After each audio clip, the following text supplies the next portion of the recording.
The whirring of the device ceases. Time resumes.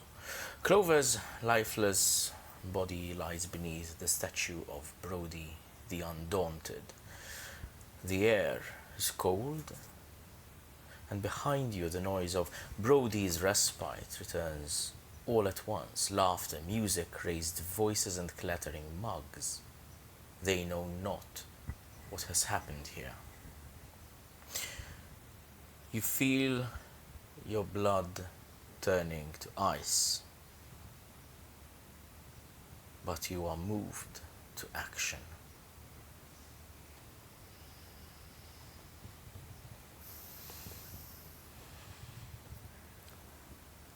Lugii. And Defiance moves a couple of steps towards what is now the form of the body of Lugii.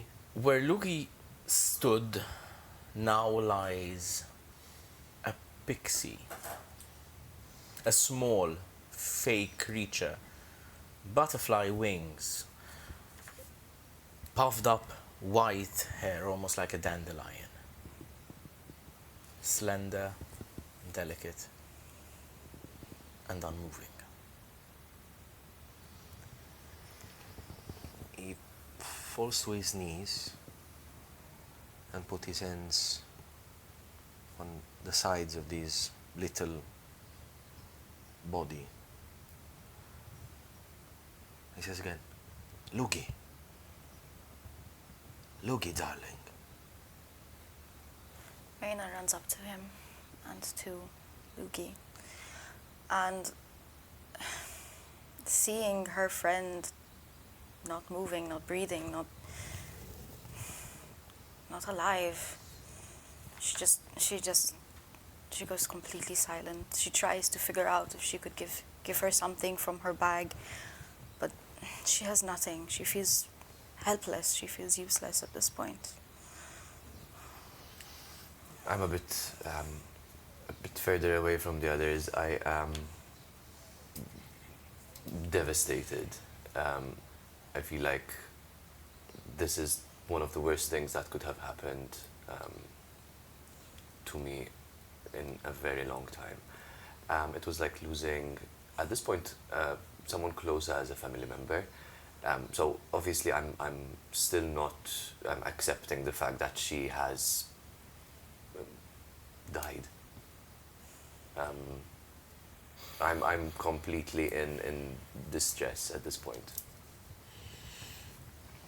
Defiance put one hand on the little body of the pixie and he cast Cure Wounds where the blood seems to be pouring out. The magic emanates from your hand. It flashes dimly, lighting up the surrounding cobblestones and the night. However, the pixie lies motionless, and she has passed. No. Your spell doesn't take hold. No. Lugii.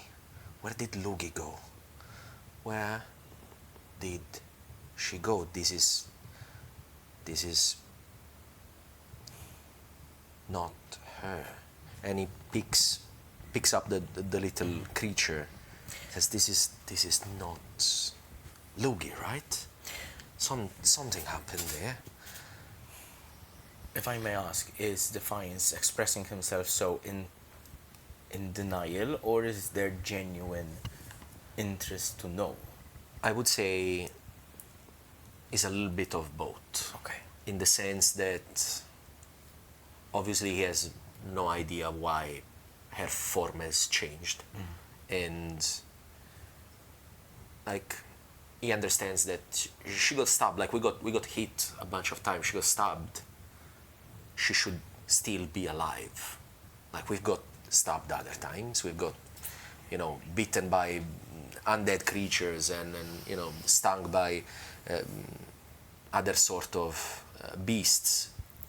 It's just a knife. So Defiance, this is what is going through his mind, and he's like, they did something to her form, so she turned into this. I would like you to roll an investigation check.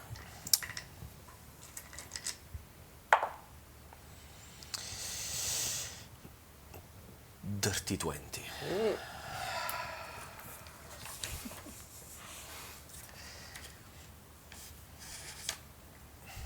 This is a 20, not by God.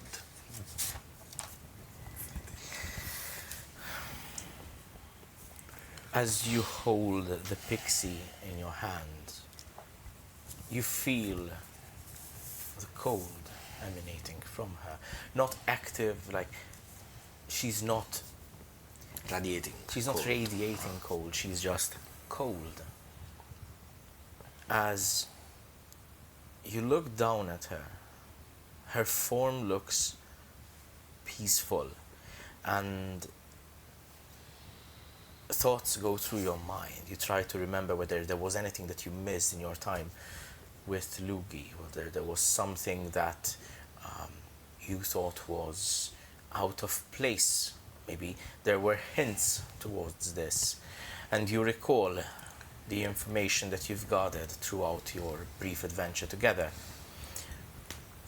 The fact that she struggled to see in the dark, the fact that she imbibed potions daily for no understandable reason that you could fathom. The way Athamar Gravenor exchanged words with her when you first met him. Lugii was certainly a figure of secrets, but perhaps, shall we say, her most hidden one was simply this. And as you feel her, you see, you kind of move her around slightly, you see the gash running down her back. It was intended to be a killing blow. As you gently move her around, trying to cradle her in your arms, her bag of holding snaps open and falls to the ground. As it does, it grows up into what would be a regular size for you.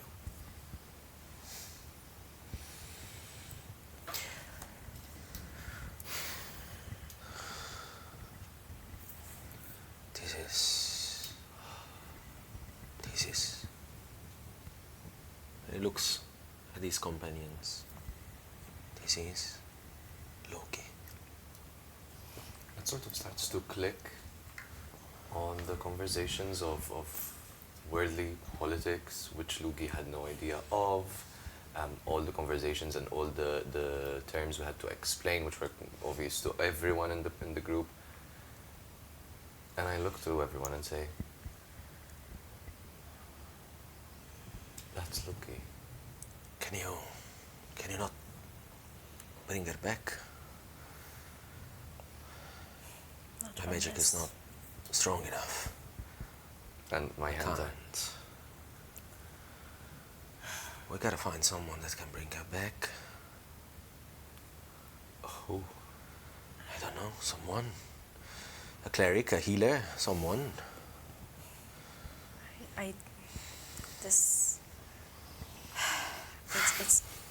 It looks like it won't be possible. I don't get it though. Why did she hide all this from us? Why did she have to keep so many secrets? Why does everyone have so many secrets? Who was she protecting? Who was looking for her? She didn't tell us. Someone was that man? looking for her. Why would he have just done this? Why would he hurt her? What was going on in his head? She was harmless. What was the point? Then Defiance will take the little body of Lugii. Will put her like against his shoulder, like almost as if it was like a small baby. He will like cradle her a little bit.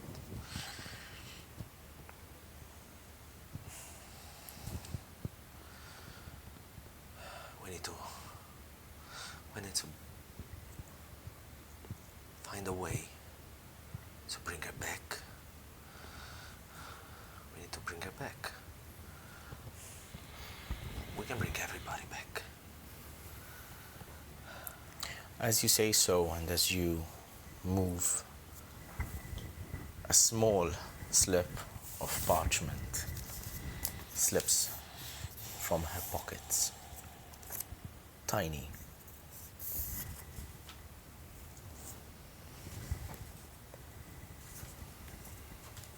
I'm holding Lugii, I'll not pick it up. What's this? Bay ring. I am sorry that I ran away. I should have said goodbye, but I did not know how. I was frightened, confused, and still trying to understand where I was and what had happened to me. Thank you for mentoring me. Thank you for keeping me safe during my first days lost upon the Valak Materium. I do not know what would have happened to me without you. I found some truly wonderful people to travel with. One glows with the stars. One wears metal like the shining knight in your stories. The other is red. He has horns and a tail. He calls me darling. I'm not sure what that means, but I think it means I'm brave. I hope that one day I can make you proud. I hope that I can become the greatest alchemist you have ever known. Give Xandon a hug from me, Clover. Welcome to the Ringland Chronicles. Hello everyone and welcome back to the Ringland Chronicles. I am your Dungeon Master Kurt and I am surrounded by the beautiful players.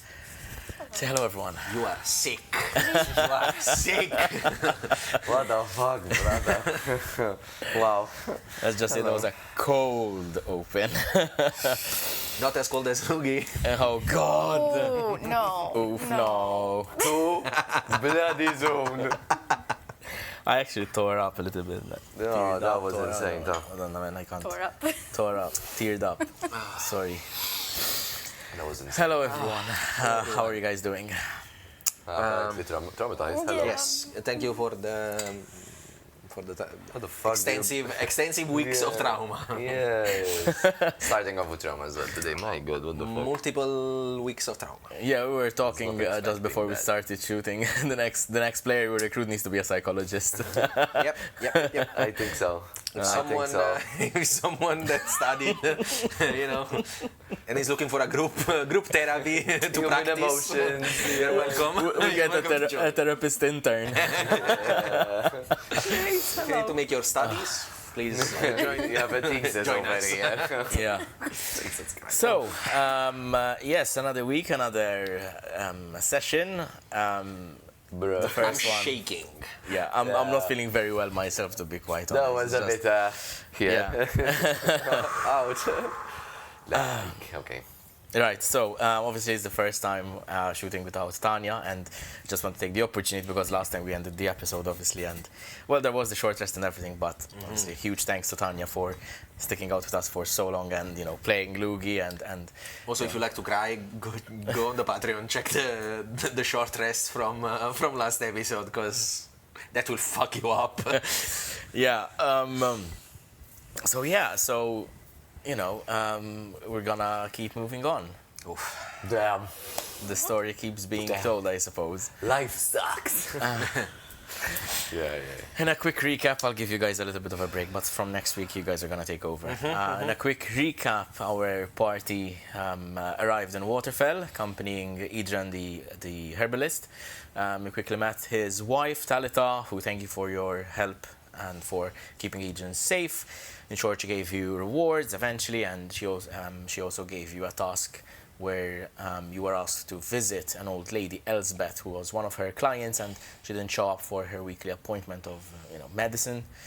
In the meantime, Por'Gue spent some time in the market, picking up rumors, hearing what's going on. Among other rumors, you heard that some people were going missing, pets, creatures or people or individuals that no one would really think twice about.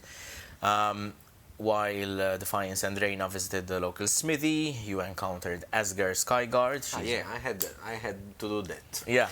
That was Don't worry. completely went out from my brain. It's understandable. Asger Skyguard, who is resentful of her smithing master, who doesn't teach her anything, as in she knows smithing, he doesn't let her use the forge. So, given the Utgardian culture, she is considered landbound, cannot return home. She had a brief conversation with you two. You invited her for further discussion later on. Yes, at the tavern. At the tavern. You ventured into Elsbeth's house and found that there it was a ruckus. It was in chaos. Everything was overturned, molding food, that sort of thing. But you also found indication that she was not actually robbed. She was most probably abducted, as all these. This was more of a facade, mise en scène, trying to disguise what actually happened there. While you were making your way out, Lugii, at the time, noticed someone who was spying on you and running away. You gave chase, leading you to the tavern, where the tavern was packed with people looking to see and watch and hear Stormbringer, a famous bard and musician. Your chase eventually culminated in you identifying who the spy was. That was Mudbog, a local, should say, destitute person living on the streets, who had actually seen what happened to Elsbeth, and he shared information with you. You gave him some money out of charity and to keep himself safe. At which point, Lugii saw an image of her sister out in the square, and when she gave chase, she realized it was an illusion. As you three followed, the second you stepped out, a magical device, or at least you were logged in time, and at least you managed to save the rolls enough to be aware of what was going on. Lugii was killed by an elderly man, wrinkled, bald, large white beard, tattoos, arcane tattoos on his face, arms, head, quite a sinister look. But once he stabbed Lugii in the back, and she reverted to her pixie form, what we know as Clover now.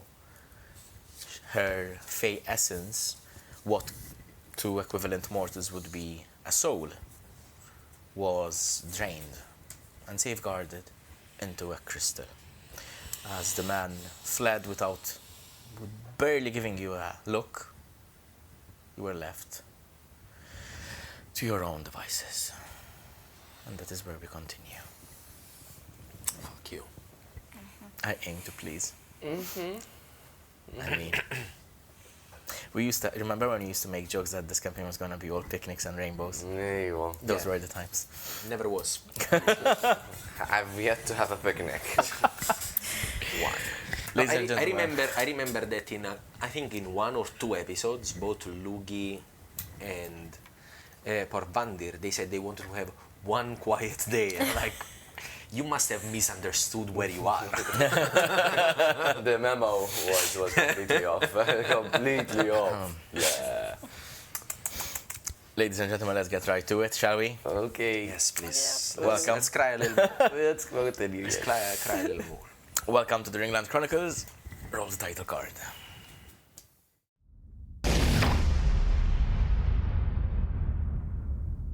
The air is cold, as though the fjords themselves have felt the passing of so small a soul and now weep for Clover. The air is cold, but it is not quiet. The roar from the tavern behind you, Brodi's, despite carries into the square. Edran, Talitha, they do not yet know what has happened here. They do not yet know what lost Uqabai has suffered. So far from her mother queen. Who has the highest passive perception? I believe it will be. Most likely. 19. As you two, well, all three of you, but specifically Defiance, are overcome with grief, Reyna, as you go through the memories that you have shared with your companion before meeting the other two, your ears perk up. A scraping sound carries from the alleyways winding between buildings. Beyond the reach of lantern light, pairs of eyes glint in the darkness. The metallic sheen of daggers catches the light. Iron bands securing heavy wooden mauls flicker into view as figures emerge from the shadows and step into the town square. They surround you on all sides. You look up at the statue of Brodi the Undaunted. His grin almost heartens you, and then you feel it, a fire burning within you. These people and those they serve are responsible for your friend's death. They are the reason a warm light shines among you no longer. Roll initiative. No tears left to cry, yeah? So I need your figures, please. So you two, I will say, were... I'm crying so much, where- it's clearly not focused. Yep, I think something of the sort. So, let us bring out Not great. No way, no the way. cultists. No way.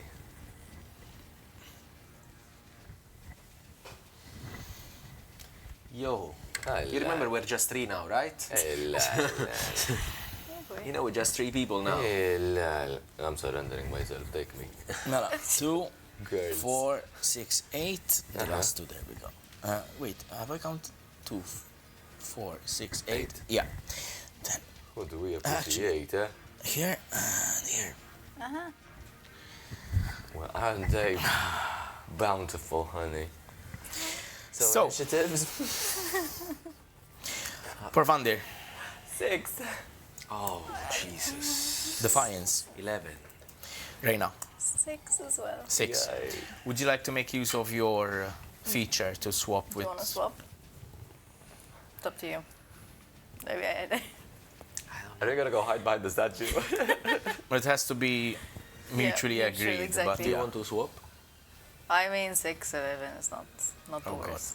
Up to you. If you want to swap, I'm okay with swapping. I don't mind. I would. So I'm assuring you that I But think this all thing, of them like, are gonna beat us, I think. Yeah, what is... Like, like, in it doesn't initiative, I really- think we're still gonna go last, I feel. Yeah, like... There's a low numbers. maybe not last, but at best in the middle. The thing is, I still have Probably. to, be in melee range, so I am... Well, I mean, when you consider that is about 5, 10... from this side, it's about 15 feet away from you. So, Okay. So I can still do stuff. almost all the cultists are within walking range for all of you on one turn. Let's put it this way. Okay. But there's obviously a challenge of action economy. Shall we switch or no? Let me go first. I want to try something. Sure. I want to try something weird. Be my guest. Okay. Yeah. No. Try something weird. Right.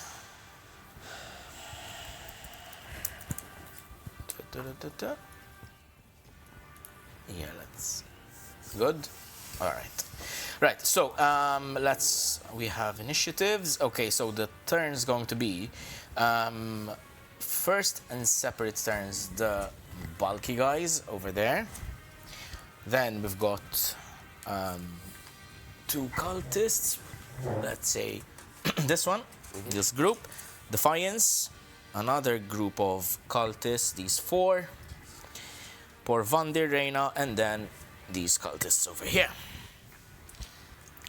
I think the DM said, we killed one last session, might we as killed the well. other 3 this one, and we are done. It's a quadruple kill. We start a new campaign. Not done, okay. What I want from you guys now is to understand what is going on through your minds. Let's start. The first one. These two. They say nothing, but their faces are obscured by leather hoods with almost like an executioner's mask. They're burlier than the others, and they charge at you on both sides. We're gonna start with the one close to Defiance first, and then there's going to be an attack. 14. Miss. With the first one, the maul comes down upon you. How do you dodge it? What's going through your mind? So, Defiance, at this point, he was like, you know, almost kneeling down. He still has Lugii's new form on his shoulder. And he had put his staff at like mid-hair next to him. And then as he realized that these creatures approached, he's still keeping Lugii safe on his shoulder. He sees these men swinging a weapon and just grabs the staff and put the staff up and then leaves it so that the staff absorbs the... There is this loud, resounding sound echoing from Helvox as the maul hits it but doesn't give. You will gain inspiration for that. Thank you. I already have an inspiration. Give Can it I give it someone to else. someone else who does not have How do you do so? inspiration? I don't currently. You don't have.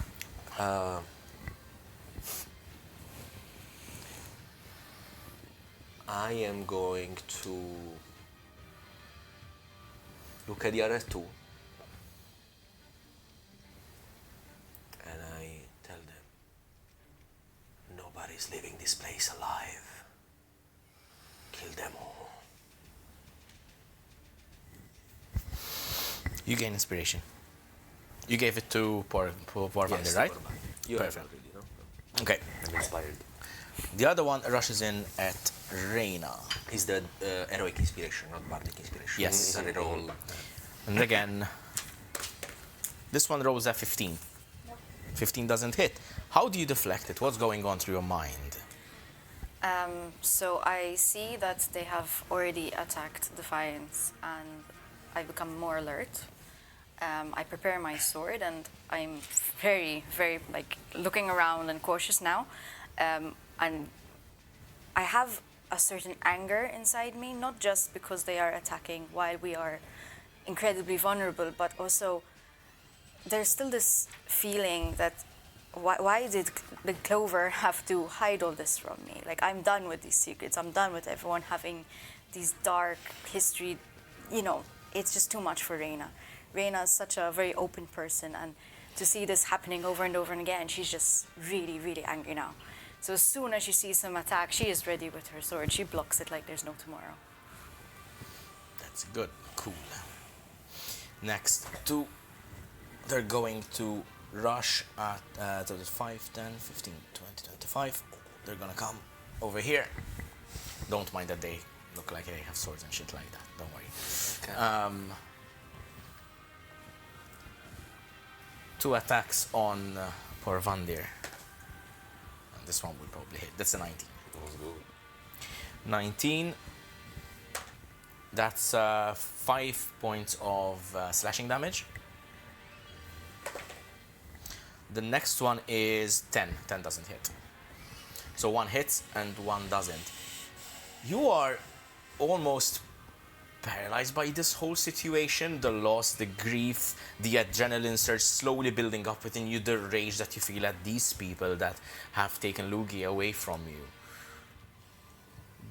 But as the first dagger slashes through your arm, the pain almost livens you up, and you manage to deflect the second one. How do you do so? The first blade hits, and I wince a bit with like realizing what has happened. I'm here. I'm sick and tired of watching people die in front of me, and I'm left incapable of helping.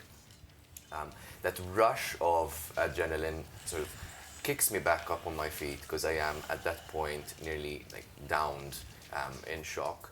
I get up and I manage to slither away from the second one just in time to obviously evade his attack. Dagger passes just inches in front of your chest as you manage to kind of almost elbow him slightly as the cultist steps a few paces back. Defiance, you're up. Okay, Defiance is up. From the position where he stands, he puts down the little body of Clover at the feet of the statue. He grabs the staff. He turns towards looking at the rest of the cultists, and then as a bonus action, I would like to Misty Step all the way. I want to be somewhere in the middle. Yeah, in the middle of all This area. these. Yes. Here sounds good, or here? Yes, there. Looking at them, I assume? Looking at them. Yes.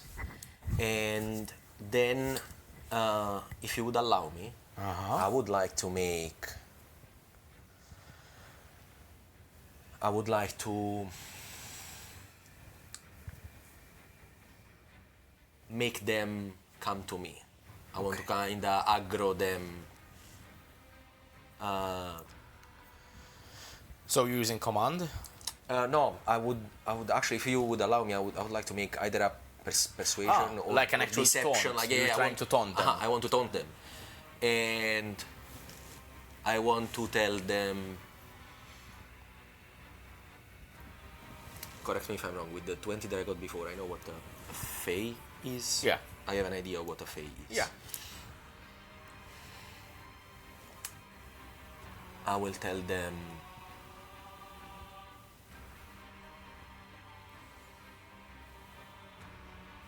Come, you got the spirit of a fey. Come and take the spirit of a devil now. Roll a persuasion check. I was thinking about persuasion or intimidation, but like it's a taunt. Let's go persuasion. 26. 2%. I really hope you know what you're doing. Well, I don't, but You draw the attention of these three. okay, They're the three closest to you. okay. I wanted all the others. That's fine. That would be my action. Yes. Okay. Then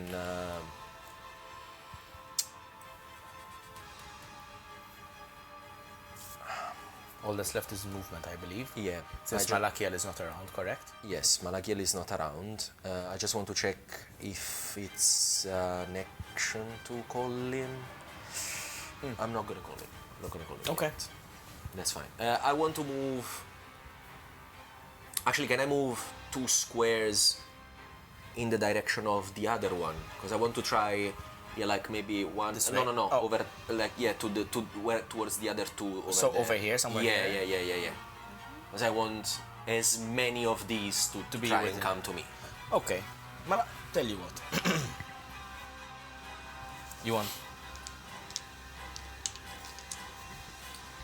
Oh, 5. One of them saves. Okay. I will say that they resisted your taunt. Since I had already said these 3, 1, 2, 3, 4, 5 were kind of targeted by your taunt. Which one of these saves? Let's say This one yeah, saves? that one in the corner there. So 1, 2, 3, 4, you feel that they are looking at you. Okay. They have fallen for your taunting. Okay. All right, let's do it this way. Thank you very much. We're going off the rules, boy. Mala. Go first. I don't know. What the fuck? So, this one, right? Just better. Sorry, we're good. Mala. Okay. So now it is the cultist's turn. So this one is going to remain roughly where it is going to try and target you regardless of the taunt. The rest, I will say that if they do not target you, they will attack or roll with disadvantage. Okay. The same way as taunting maneuver would work, that kind of thing, okay?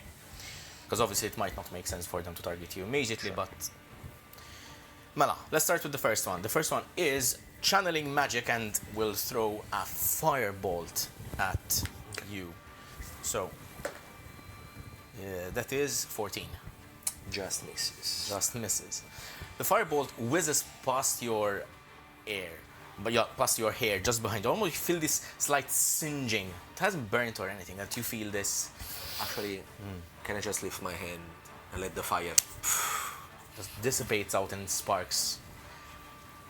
The next ones are gonna go in for you. So that's trying to see the square stuff. 5, 10, 15, 20, 5, 10, 15, 20. So that's 1, 2, 3, 4. That one will take the action after. So these two, they're gonna roll against you. They're gonna come at you with small weapons. Eesh. The first one is a 13, which doesn't hit, and the second one is 12. They do not hit. As they try to charge at you with sickles and daggers, almost with hellvox, the rest of you see this almost uncanny display of, shall we say, martial prowess, which is very off character for Defiance. Correct me if I'm wrong. Yes. I am seeing very this. I'm seeing this, like almost like leaving Hellvox in the air for dagger to hit as you walk away, and another dagger goes by, you grab Hellvox Almost again. like dancing. Exactly. The other cultist, however, will not be engaging you and takes its movement to go in front of the door. Starts weaving magic. It is here that you see a large purple runic circle in front of the door as the border of the door suddenly lights up in a bright light. Who has proficiency in Arcana? I believe you do. Oh, you don't. No. Me. You should. You too? The door is magically sealed. Okay. Locked. Yes. Fuck. Por'Gue, Oh no. and then Reyna. Okay. Actually, you two have the same initiative. You can decide who goes first. It's up to you. You go first. Okay, so then Reyna will always go first. Okay. Okay. Protect me. Protect. Protect. Before I do any of my attack, do I recognize anything that they're wearing, or is something familiar to me? Roll a quick investigation check. 9. 9 9. plus No, 9. 9, basic 9. You do not, in the flurry of battle, in the heat of battle, you do not quite see or recognize anything in particular. Something does come to mind from your past, however, perhaps such ideas are best left after the dust has settled. Okay. What do you do? So I call upon Divine Favor first. Okay. Use my spell slot. And then I attack with advantage. The whole square lights up. Now, by the way, the lighting in the square is very dim light. There aren't any lampposts or anything outside. It's just whatever light sources you carry. I'm assuming you had your lantern with you.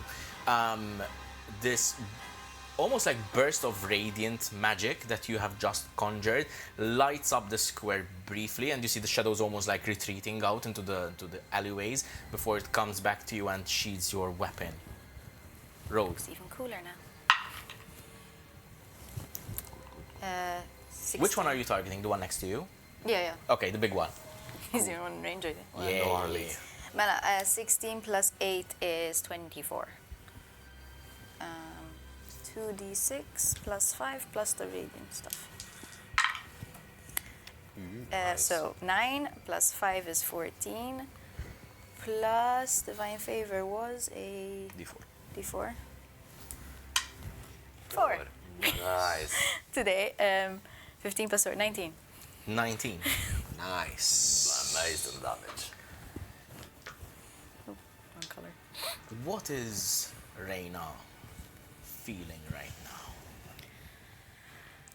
It's a big jumble of loss, anger, and just she wants to protect the friends that she has made. She doesn't want anyone else to leave.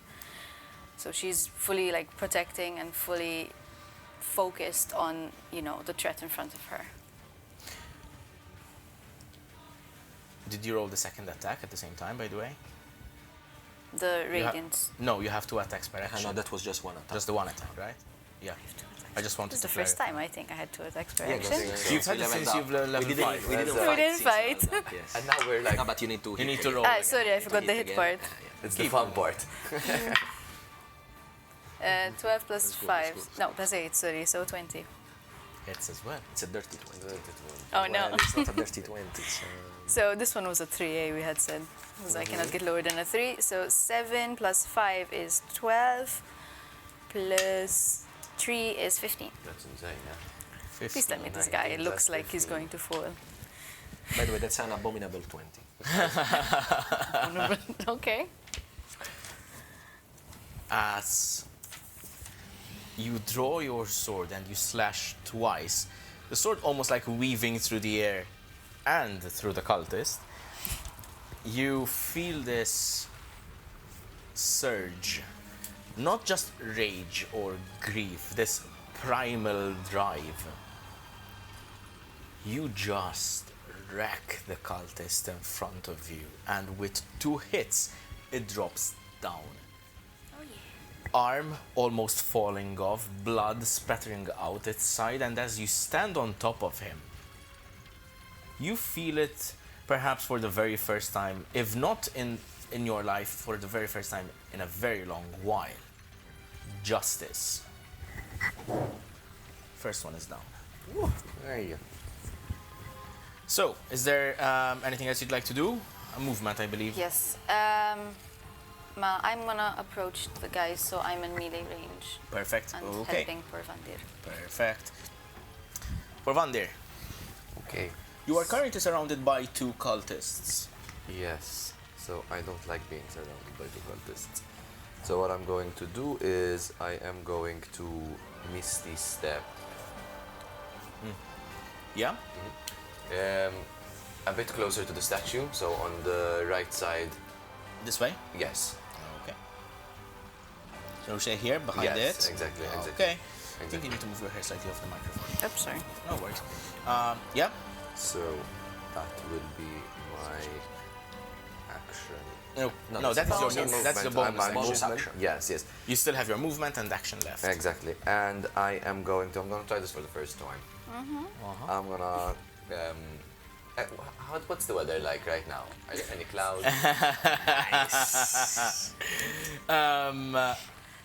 I'd say it's not overcast, but there are a few wisps of cloud above.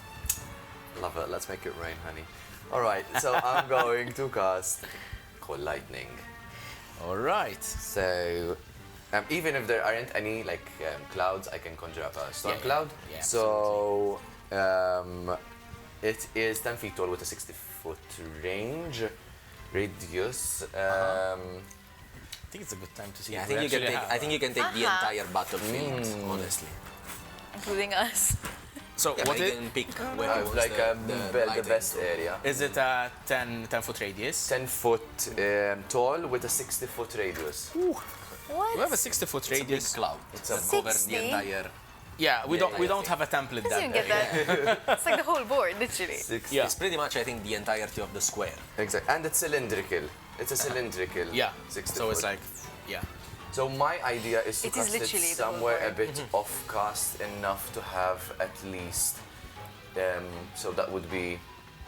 No, like 1, it's 2, 3, over this 4. entire thing. It's yeah. Like you can hit anyone in this. Yeah. In this Okay. thing. Like Okay, you so I just. don't need to choose. There's just. You can choose, but you have to pick. Yes, who to where hit. and then where the lightning hit is like 10 feet around the Exactly, where the lightning hit. Exactly. Okay, very good. So, I would like to start by targeting the ones that are now obviously facing Reyna, which were previously facing Yes. me. This is a 3d10 lightning damage. Yes, so each creature within 5 5 feet feet. of that point needs to make a dexterity saving throw. So, Reyna would not be in it. you know what? Within No, 5 feet, we I have mean, the if 5 it's feet like radius. here. We have the templates now. Okay. So, you could choose here, Uh-huh. or you could choose here. I'll do those two. These two. Yes. Okay. That's a cute template. I know. Thank you, Pepe. Pepe actually got it for us. I like it. Right. So Dex saving throw, correct? Yes. Okay. Mala, get these two. Dex saving. They don't have any particular saving throw. +1. Oh, critical. 1 and 7 I rolled. So 1 and 8. So they both take the full brunt. So, Let's go. 3d10s. Give me the 10s. Is a 10 Thank you. Oh, well, and then I have a 10. technically that's a 10. No, 3. Okay. 3. I will Let's go. Okay. That's a 10. Yes. 10, 13, 14. 14 points of damage. Lightning. Very nice. I mean, considering they're cultists, I mean, Yeah. Yeah, you pretty much fucked them up. Enjoy that. yeah. So, Actually, it's like a bonus, right? Yes. You have here movement. Is your Misty step. Still have Yeah. like a- You still have movement. movement if you'd like. In this flurry of battle, clouds gather above you. The night wasn't clear, but neither was the overcast. There were just a few wisps of clouds. But now, on top of the buildings, very low in the atmosphere, you see this large storm cloud gathering. You see the sparkles of lightning traveling from one cloud to the other, and then suddenly, with a cracking and deafening boom, just vaporizes two cultists. Nice. Nice. At this point, Reyna is currently like almost like watching me from a distance, and all she could see is just like anger, like pure anger. I am like it. You've never seen Por'Gue like this. It's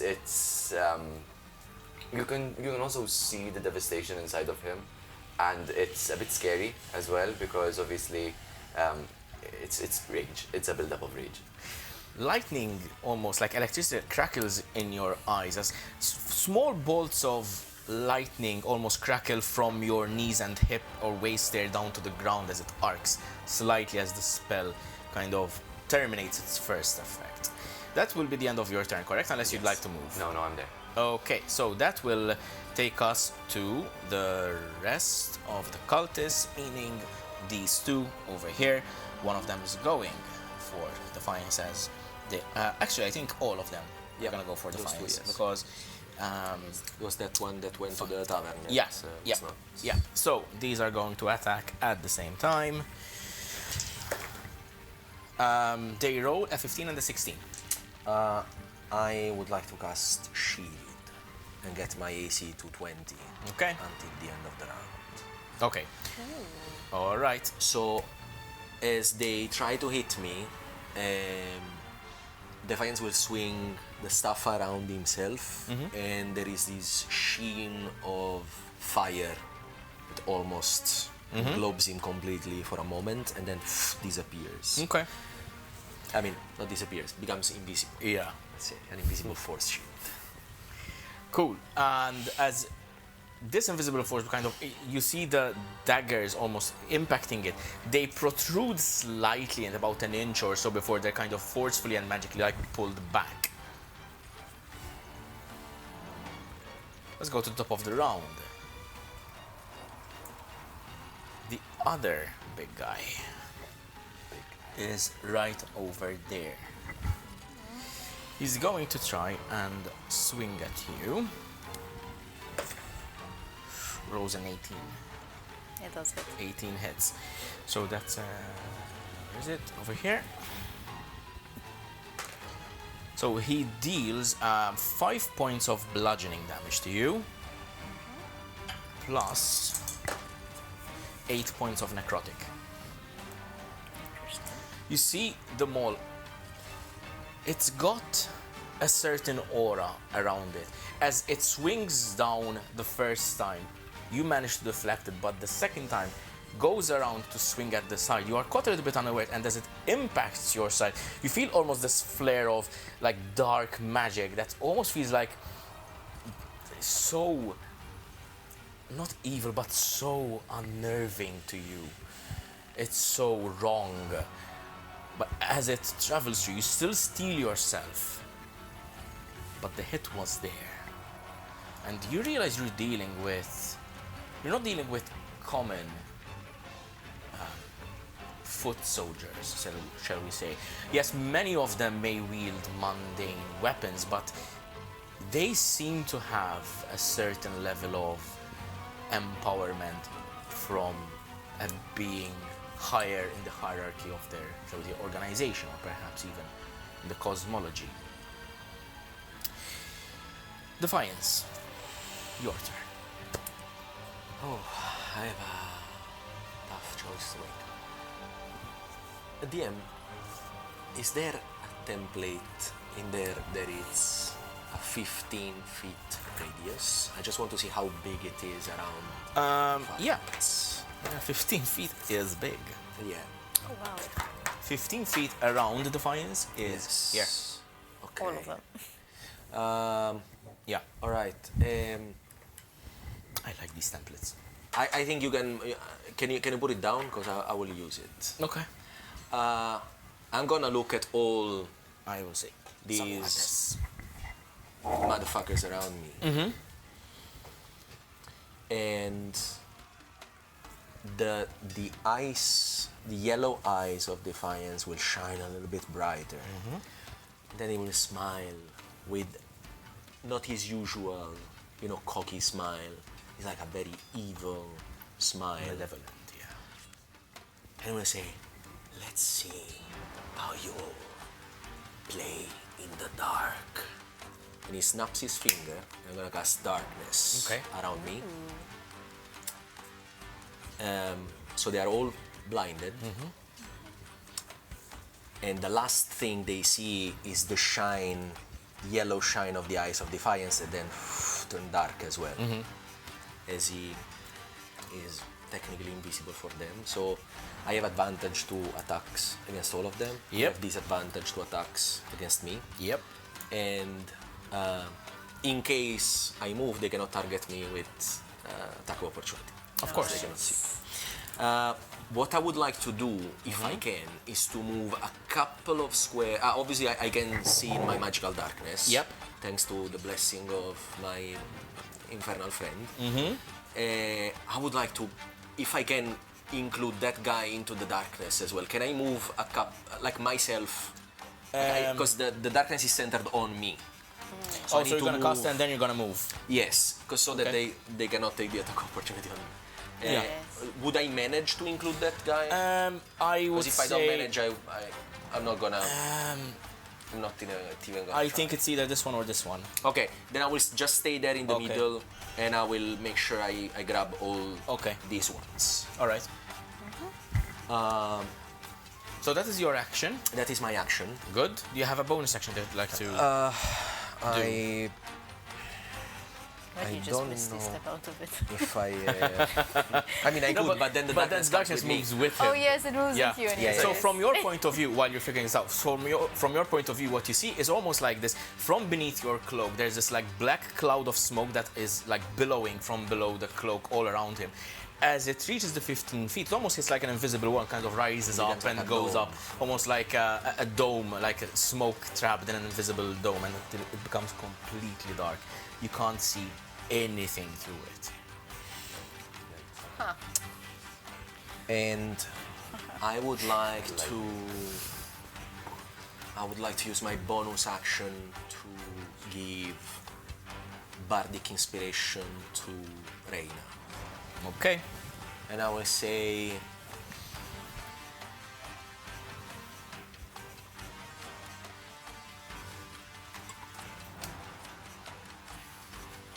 what was the quote, justice is not kind. Just Mercy is not always kind. Mercy Something is like not that. always kind. So Defiance will shout from the darkness, because I have to see her. She doesn't. She just have to be able to hear me. Okay. So you will hear Defiance voice from the darkness, shouting at you. So you remember that mercy is not always kind. Well, there is no more mercy or kindness to thee. And I give her bardic inspiration. Thank you. Okay. Amazing. And that's the end of my turn. All right. Just to clarify, blinded as per the new definition, Blind condition, yes. it does not exempt you from attacks of opportunity. Yes, because You have to can see take them. an attack of opportunity. Only if you can see, right? That's what we discussed. Only if you can see. No, I always get in Actually, with the old ones. Yeah. can I use 5 or 10 feet of my movement to get my darkness? I want to get it just right to her. Oh, some way, Exactly. we'll So that if they try to move towards her, Yeah. they're still blinded. No worries. No worries. Queen just has Good. darkness up her alley. Yeah, you just see this This Dome darkness moving towards moving you. towards you Um, slightly. That will be the cultists' next turn. That was the weird thing I wanted to do. I will say, The thing is, now I can't help you. Don't worry, there are 2 more. yeah. Take care of those and then, So, divide and conquer. So I'm gonna roll for these 3 to see in which direction they would run in their panic. I will say 1, 2, 3, 4. Because I'm rolling d4s. So for the first one, Are they roll the scared? 2. I will say the 30 until it takes them out of their. Well, I'm doing this one now. I will say moves here because 4 is over there. I'm gonna do this one next, and then it will be that guy's turn. And then actions, they're all doing melee actions, so they won't attack this one. But also go here. This one is still in the darkness. These 3 are out, but they, since they had to move out of it, obviously they don't have melee range.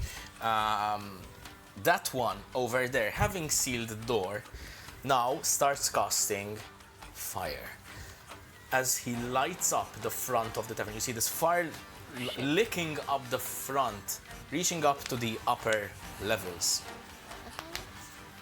Once he does so, 5, 10, 15, 20, 25, stops over there. This is starting to get consumed by fire. Sorry, Reyna. Well, I'm useless with stopping the fire, so I'm gonna keep fighting. Totally useless. Or maybe at least with spells, maybe you have I something. don't know, do you have anything water-based? Nice knife. Well, something. Okay. No. I mean, to be honest, I'm just going to attack again, exactly as before. What is this? Alright. This was plus 8. I'm gonna have to use your dice already. What did you roll? 9 plus 8. 17. 17. On a cultist? I don't know, on this dude, whatever the necromancy magic thing. It It hits. still hits. Oh, I don't know, I expected him to be yeah, a bit plus more 8 to sturdy. hit. Plus 8 is. That's Wild, really good. yeah. I mean, That's really good to hit. on average, like 14, 15 is where most. 17, isn't that right? I cannot do anything to the fire. No fudge cakes. Well, 8 plus 5 is 13. Plus this guy, 15. First attack. 15, okay. Is that just a normal attack or are you smiting? Or I use Divine Favor. Normal attack plus As the a- d4 of divine favor. Okay, alright. But you used the Divine Favor last turn, no? As in. But, oh wait. Yeah, she cast it last. Yeah, last turn. exactly. So she can still smite. Yes, if she wants to smite, yes. You're saying if I want to smite? Yeah, that's. Yeah. She has another attack, so. Yeah, I have 2 attacks. I figured. Up to you. Up to you. We'll up to try. you. We'll do another attack and we'll see. I'll see something. Another hit. 9 plus Definitely hits. 8. I have such a bad memory. So 6 That's plus 5. plus 5 is 11, plus 2 is 13. 13. So 15 and 15, that's 28 total. It's still alive. Damn, son. It's still alive. As you are engaged in melee combat with this brutish man, sword swings deflected by the maul, and then kind of like you are knocked back as you jump back into the fray, kind of hitting several times. As this exchange goes on, the fight is still ongoing. Is there anything else that you'd like to do? No,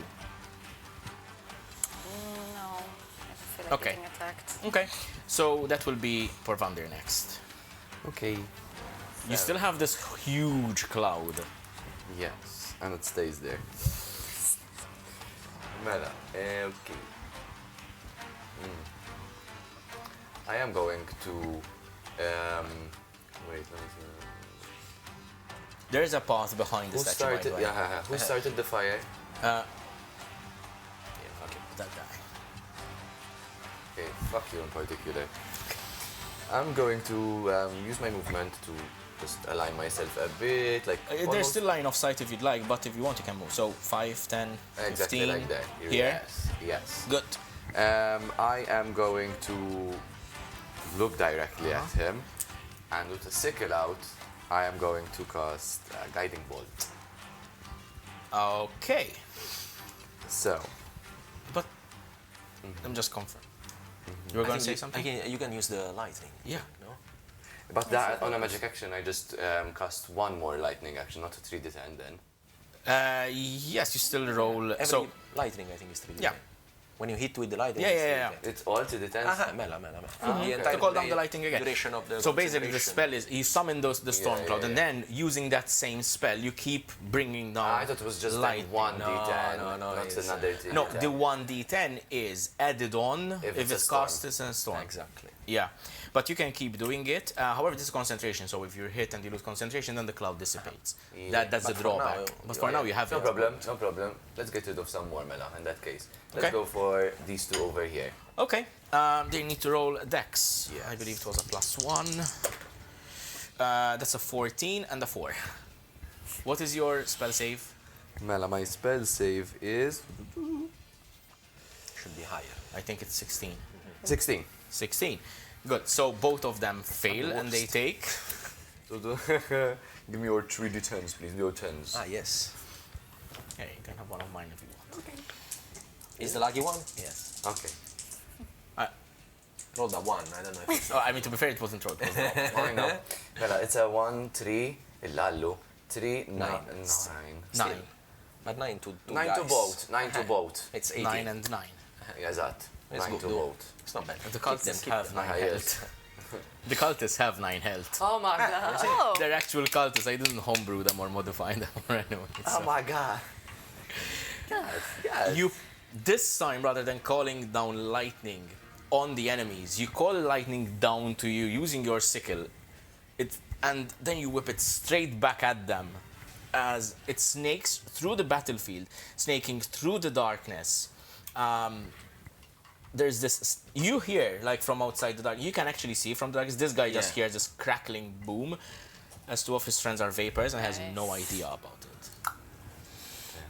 So, going back to the top of the round, there's going to be the big guy fighting Reyna. Right before Oh, that. yeah? Right before that. I would like to use my bonus action. Go. I would like to call upon my little friend and cast Selune's Viper. Right. But that's concentration as well. You can't have two concentration Is it spells. concentration? I'm not sure. No, it's not. Ah, okay. No, it's for 1 hour though. Yep. It's just a bonus action for 1 hour. Yeah. That's such a good spell. I love it. So you gain 15 temporary hit points. Okay, so Yes. make sure to add them. Also, the spell ends early if you finish the hit points, and there's this shimmering spectral snake all around you, kind of like, around your arms and around your body. So you gain the following benefits, just for clarification. You have climbing speed equal to your speed. So if you have 30 feet walking, you have 30 feet climbing. Venomous bite. As a magic action, you can perform this ranged spell attack. Then there's the whole thing about it. And basically, that's it. At higher levels, you just gain more hit points. Yes. And more damage. Okay? Good luck hitting me now. So that is a bonus action. You have used your action, you have used your movement. I'm done. you're done. Cool. Mela, top of the rind. This guy is going to bellow out with this almost like unnaturally loud voice. It's like, this is enough! Disperse! Oh, come on. They're odd to me. The first one is a 19 plus 4. Yo, sad. A mega Yeah, so it's only one attack. 19 plus 4, that's... where That's the fuck okay. is it? Oh, yeah. Reyna can take a few hits. Yeah, that's 7 plus 2, that's 9 bludgeoning damage. Plus the necrotic, which is 5. Okay. 5 necrotic. Okay? Yep. Defiance. Okay, am I in melee range of that one? You can move 5. No. I'm asking. I don't want to be. No, you're so not. I'm not. You're not. Okay, that's great. I am. Lot of tough choices.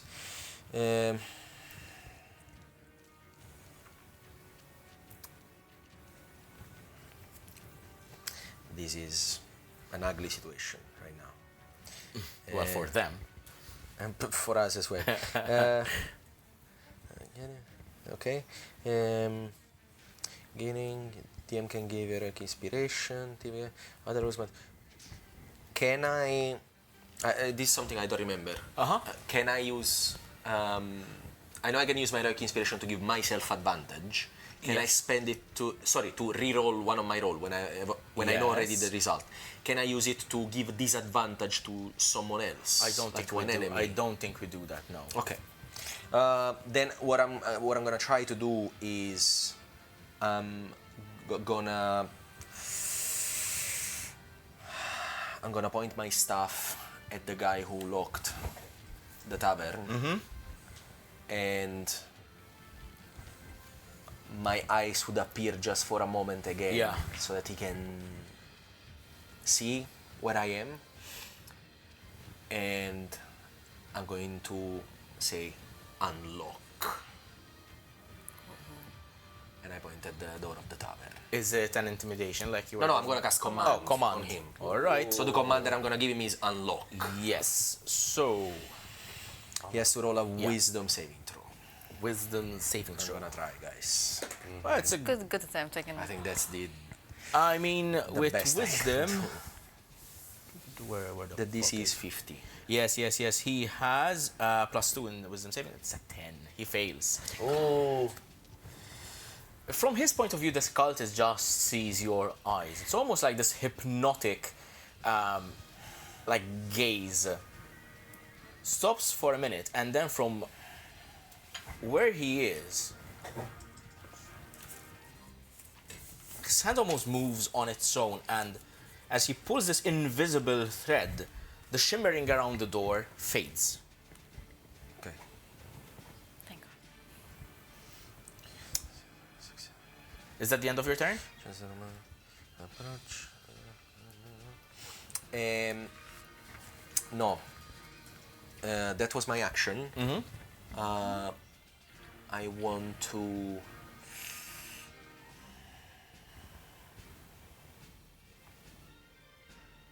I would like to move to. If I come closer here in the middle, can I get him and her in the darkness? It's just half their base. I will say that it does not. I think you need to completely engulf the base so that we have. Okay.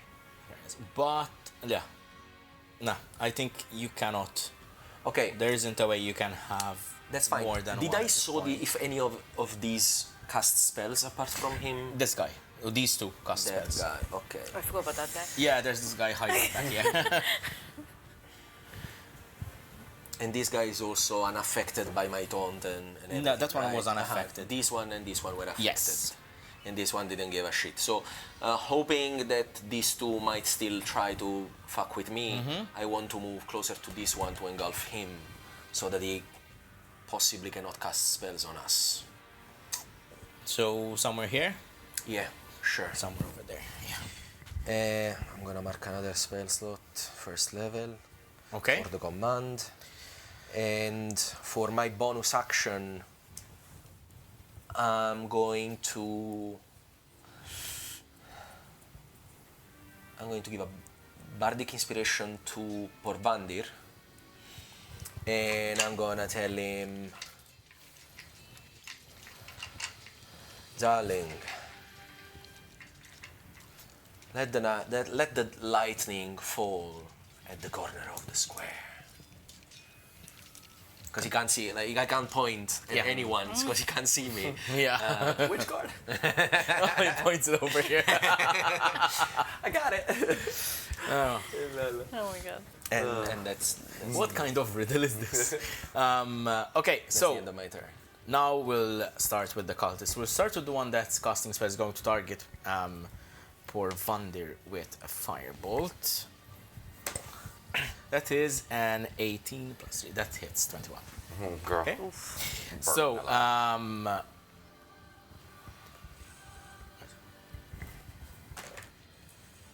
6 points of fire damage. Okay. You do have concentration though. Shit, okay. Right. So for concentration, you need to roll, I believe, a Constitution saving throw. Constitution saving throw against DC 10, 10 DC 10 or the half of yeah. the damage, depending which one is higher. Yeah, half of damage would be 3, so 10. You need to 10. beat 10 with your Constitution. Constitution saving throw. Oh. What is that? 7? But do I add my +3? Your Meets it- Constitution. +3. Constitution 10. Yeah. Uh-huh. Meets it, beats good, it. good, You managed to Oh. hold concentration. The firebolt comes a little bit out of left field, or right field in this case, but it comes a little bit out of left field and it hits you. You almost, the magic almost like slips from you, but it's like you can almost see the magic as if it's like a tangible item for you. You manage to regain control of it, and the storm kind of flutters slightly, but then remains there. And you realize you need to be more aware of what's going on around you.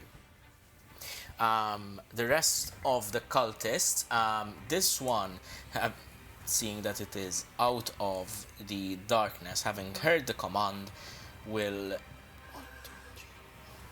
run this way. This one He's running away. Yes. Motherfucker.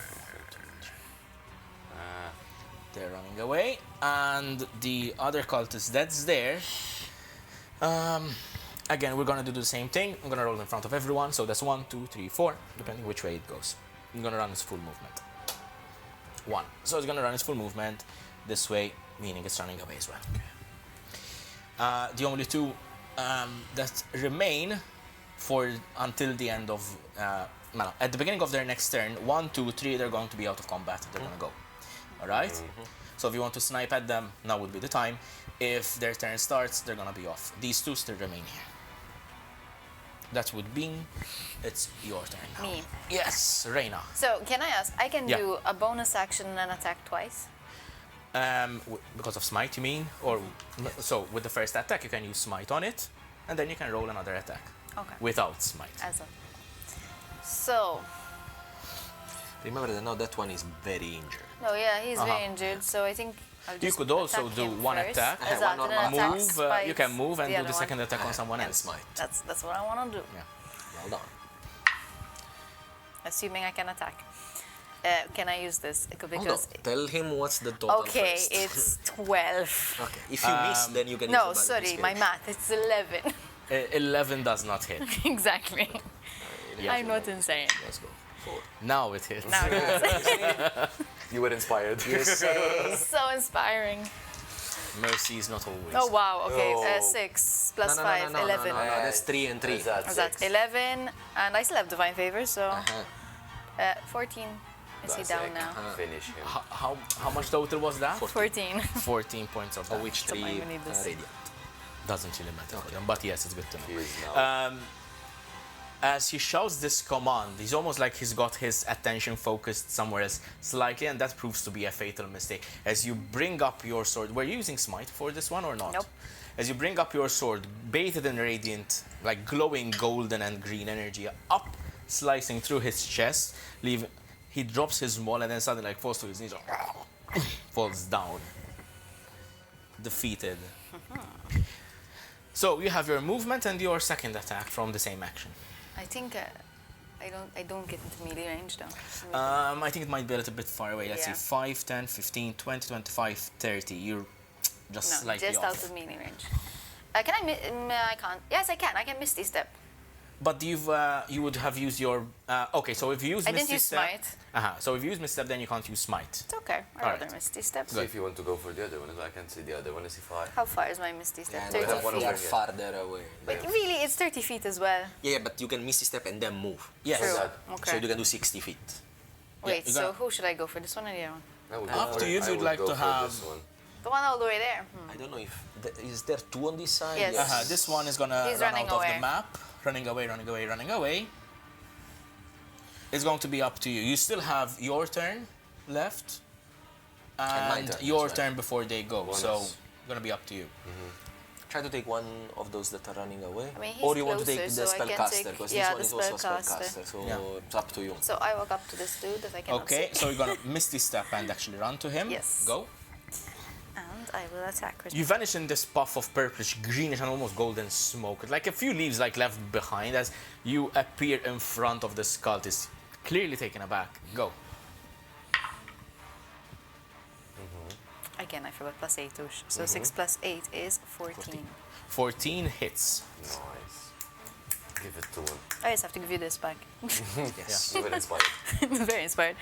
So 7 plus 5 is 12. 13. 13 points of damage takes him down. Let's go. As caught in surprise, you take your greatsword, drive it straight into its chest. As you pull back, splattering the ground with blood, almost like wiping the blood on the air, this guy falls. Justice for Lugii. Justice for Lugii. That's gonna be a t-shirt.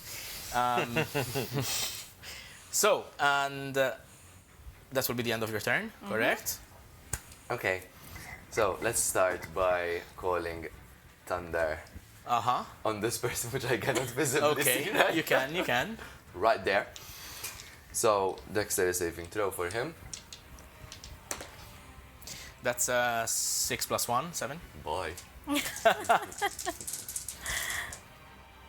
And that's a 9 plus 10. 10. 19. Nice. From your point of view, you just see lightning fall down behind the tavern. Is the music still going on at this point, or am I part of his music? I think you're gonna find out what's happening next because there might be a little bit of panic after seeing the fire on the Yeah. front Oh door. yeah, that's it. So, yeah, this one is out. And I would like to channel the stars now. That's your Yes, bonus action. let's Go. go. With my bonus action, I would like to channel the archer. Specifically targeting that one over there running Okay. away. Obviously, his back is faced. He's trying not to run facing, away. He's running away. So I am going to attempt a luminous arrow right in his spine. 7 plus? 7 plus AC is 12. 7 plus 8. Oh, I think it hits. Boy. Roll damage. 1d8 plus 4. just 6. Can I use my heroic inspiration? Yes, I can use my heroic inspiration to No, reroll no, that no, die. no, You no, can no, Roll grant D20. D20. only. Yes. But you hit already, so you would have, like, if you missed, you could have used it. But for damage, no. Okay, so it's a 6. 6 points of damage. The luminous arrow shoots from you, almost like this. It's very surreal how it happens. It Speed of light. hits the cultist in the back as it's running, falls down to its knees, but still stands up and continues to run away. It's still in the areas, and its turn is not yet up. Is that the end of your turn? Yes, I'm just gonna move in front of the statue now. Okay. The statue has been moving around in combat. It's got its own turn. Right. Please that The statue comes alive. Defiance. Okay. Now, I have two options. The first option is to try and kill this guy. Throwing 2 Eldritch Blast at him. And I have a decent chance to kill him because I have advantage to both attacks. The other option is to try and stop him from running, to try and gather information from him. But that's a little bit more risky because if he saves, he runs away. But that's probably the only chance we get to have some information about what happened to Lugii. That's true. So, Yeah, that's a good option though. It's a good try, I guess. I can see he's running away either way. You still have inspiration. yeah, but it's it's not not my from role. Yeah. It's their role. It's right. the DM's role. Because they have to save. Like, I can suggest him to stop and come talk to me. But, I mean, I think it's a. I would or do I can it. try to kill him. Because worst comes to worst, he just vanishes. Or Has a so this is the thing. satisfaction or. What I'm thinking is, right now, I don't think that Defiance would have the grasp on reality to be merciful and say, let's try to gather information. If you wish to roleplay it that way, you may. Or just out of turn, if you would like, you can roll a wisdom saving throw. Okay. If, let's say the bar is 11. Okay. Above 11, you are focused, thinking, and logical. If not, you are at the mercy of your grief. Okay. And then you can, at least then it will not be, we'll leave it up to the dice. If you prefer. Yeah. Because this is the thing. From one side, obviously Defiance wants to know what happened to Exactly. Lugii. But from the other side, right now, he doesn't have that clarity Yes. to Angry. spare this guy. And So I would like to roll. I have a +2 in wisdom. it's up to you. The bar is 11. To my wisdom saving throw. So should I roll there? Wherever want you to like. Sure, why not? Post +11 is. Roll it this way. Focus, right? That is a Oh, 16. you are really focused. You are focused. He's focused, Okay. like he's about to read a book. So he stares into the void. Extend one hand towards this man that is running away. And then his voice turns gentle. They say, I suggest you come and have a good talk with us. You will tell us everything you know about what happened to Lugii. Like a Wisdom. suggestion. Suggestion. Yes, it's a wisdom saving throw. Okay. The DC to beat is 15. DC 15. So wisdom has +2. I'm gonna roll it here. Okay? Yes. Oh, darn it. That's a 19. We tried. Can I have silvery barbs? Didn't you remove it from your spell? No, I didn't. Oh, you I left said it the there. I said the next level Oh, the up next because we didn't level level up yet. Yeah, of course. So I remember you telling me like it never worked. Yeah. Listen, I mean, yes, you can. It's a meaningful moment. I will also be completely out of spell after Then it's this. going to be up to you. I will try. I will try silvery barbs. This. So he rolls with advantage. So he rolls Disadvantage. another one and he takes the lowest of the two. So either 17 or whatever he's gonna roll now. Let me roll. Okay, let me take this. Yeah, this is 17, so that's a 19. Who takes the lowest now? Yes. It's disadvantage. Okay. It's a 9. It's a 9. Yeah. So Plus 11. 2, 11. Okay, No, fails. 7 plus 2, 9. 7 plus 9 total. Okay, so he fails. He fails. Silvery As barbs worked.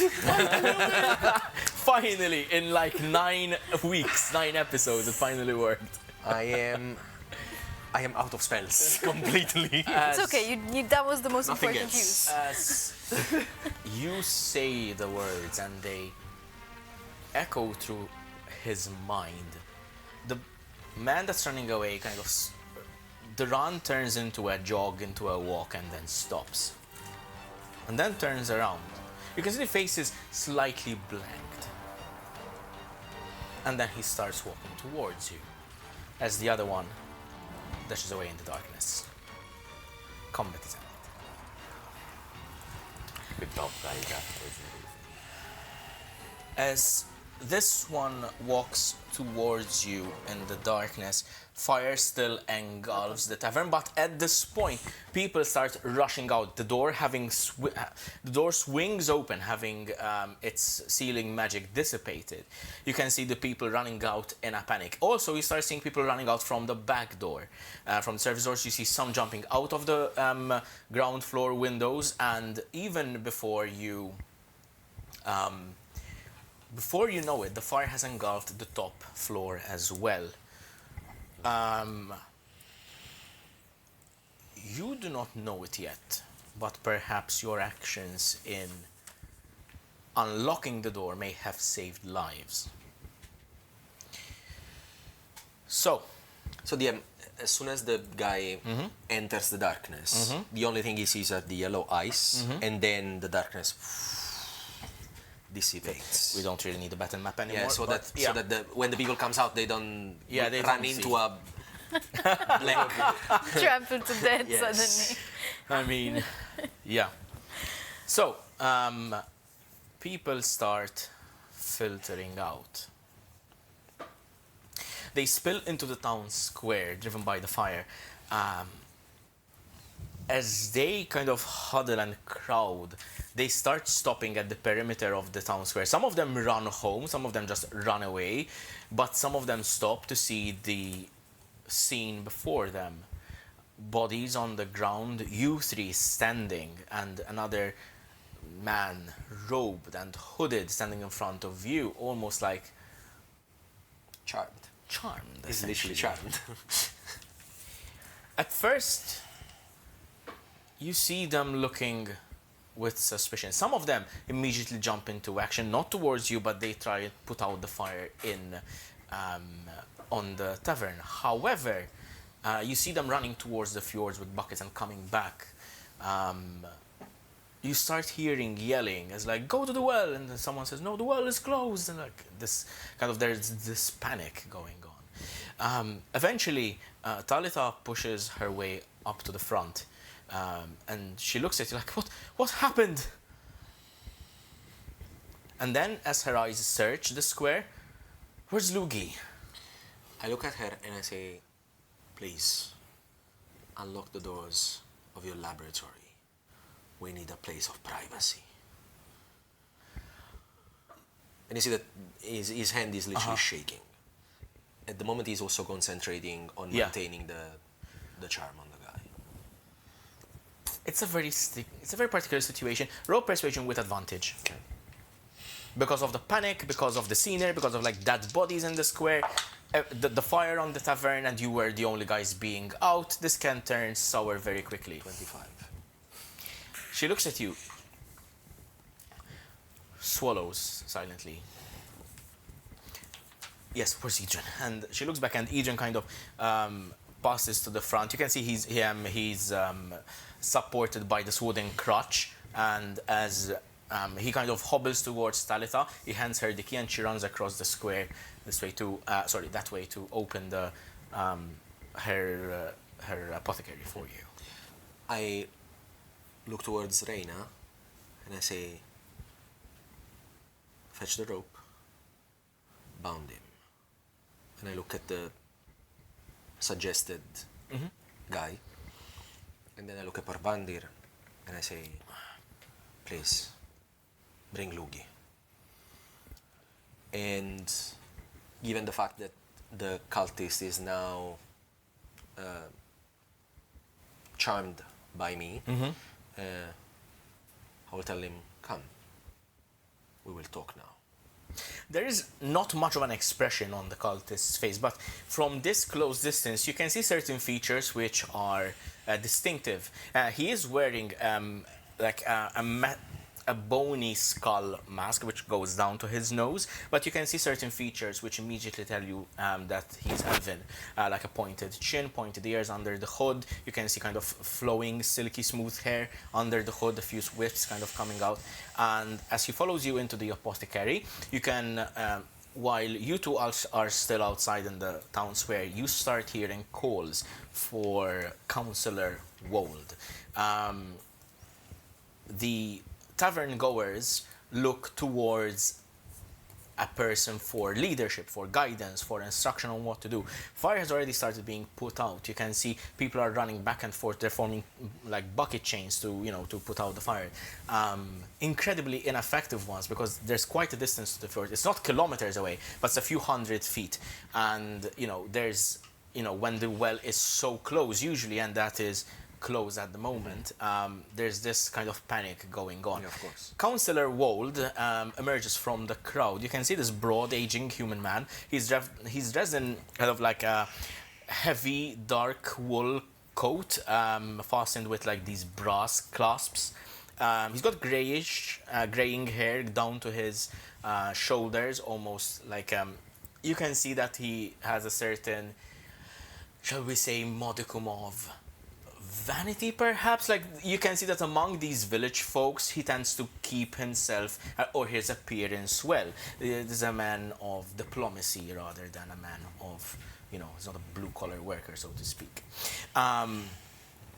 You can see that he has a bit of a distressed expression on his face. He stammers a little bit before he starts shouting instructions on what to do and like getting people away from the tavern, keeping people safe, letting the able-bodied men and women to kind of deal with the fire. They kind of take stock of, or at least they take make sure that everyone who was in the tower, that, you know, if do you know anyone who was in, like, can you find them, and that sort of thing.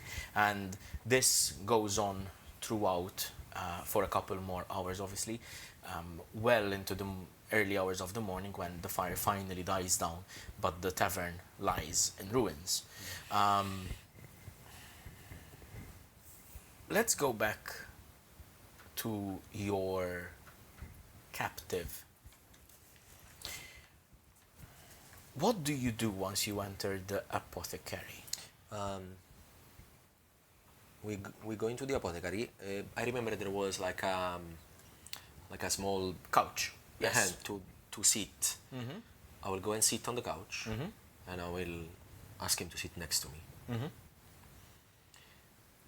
And then I will ask him to give me his wrist and let Reyna do Bind the him, yeah. binding. I will remove his mask. What does he or she or they It's an look like? elven man. He's got a thin, sallow face, high cheekbones,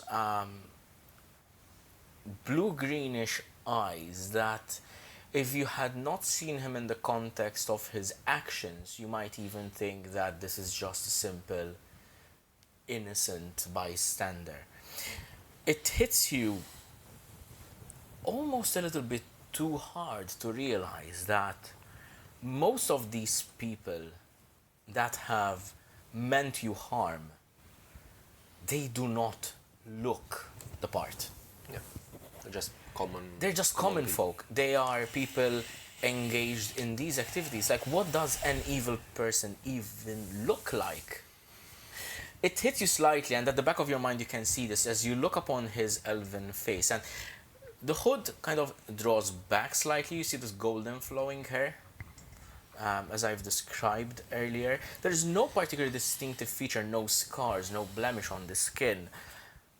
And as you look upon his expressionless face, you kind of can't help but wonder, what would drive one to do what he did, or to at least attempt? It was due to this man that people in a tavern were going to die by the dozens.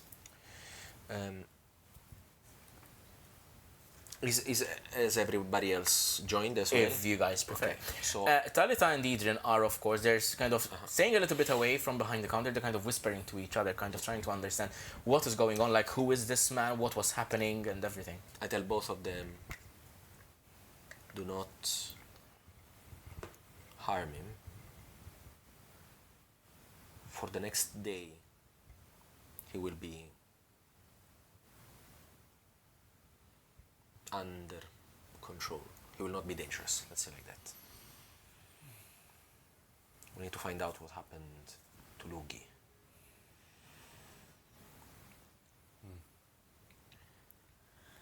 After which I will look at Tabitha. And Taleta. Sorry, Talitha, yeah, it's Taleta. I will ask her, is he an inhabitant of Waterfell? Do you know him? Do you know who he is? She looks at him. And she looks at Eden, and kind of shrug a little bit like, I don't think he is. But then again, as I've told you earlier today, we do have a lot of travelers and visitors. It's not someone I know regularly, let's put it this way. What is your name? I ask him, now that we can't recognize him from... He turns to you, and my name is Caeleren.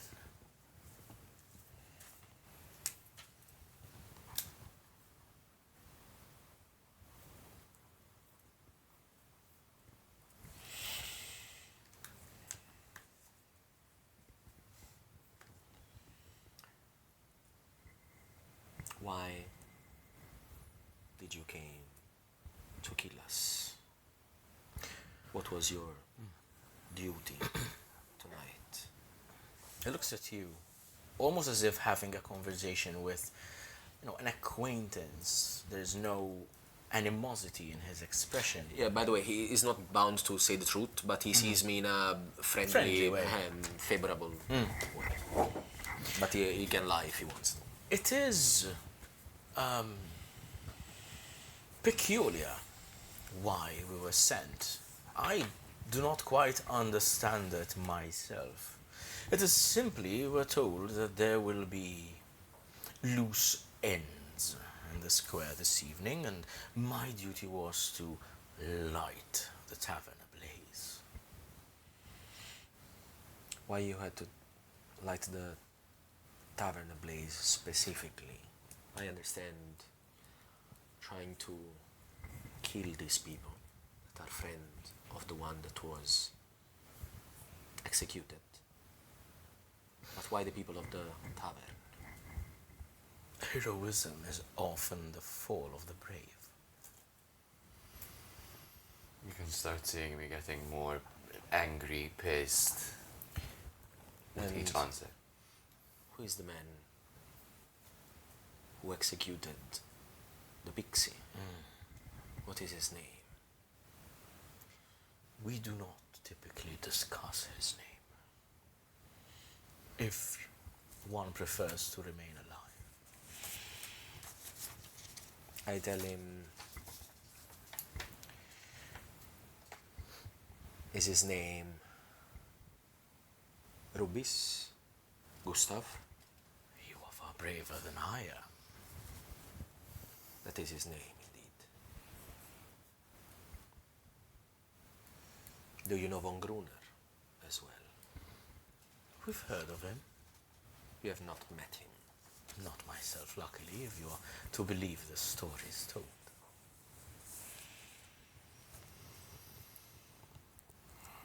Our friend was taken from us tonight. Why? This is something I do not quite understand. This is something that, let's call him the necromancer. Something that he was aiming to achieve for a while. It seems like he found a missing piece of the puzzle, I heard tell. The missing piece of the puzzle being what they stole from Lugii. As I am to understand it, Her essence, her life. yes. And what is your role in this organization? What do you do? I've had many roles in this organization, as you put it. I've had to cook for my brothers and sisters. I've had to clean for my brothers and sisters. I've had to kill for them as well. I simply do what the unblinded ask us to do. as is our covenant.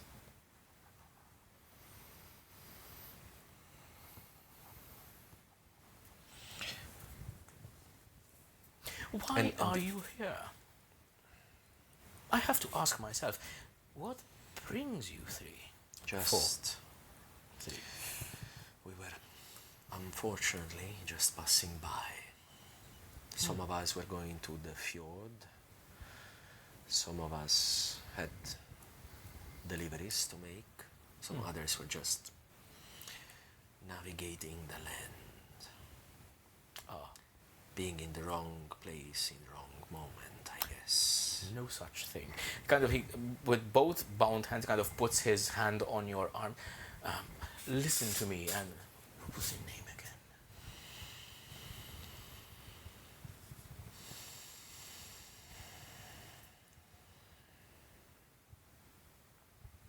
Defiance. Defiance.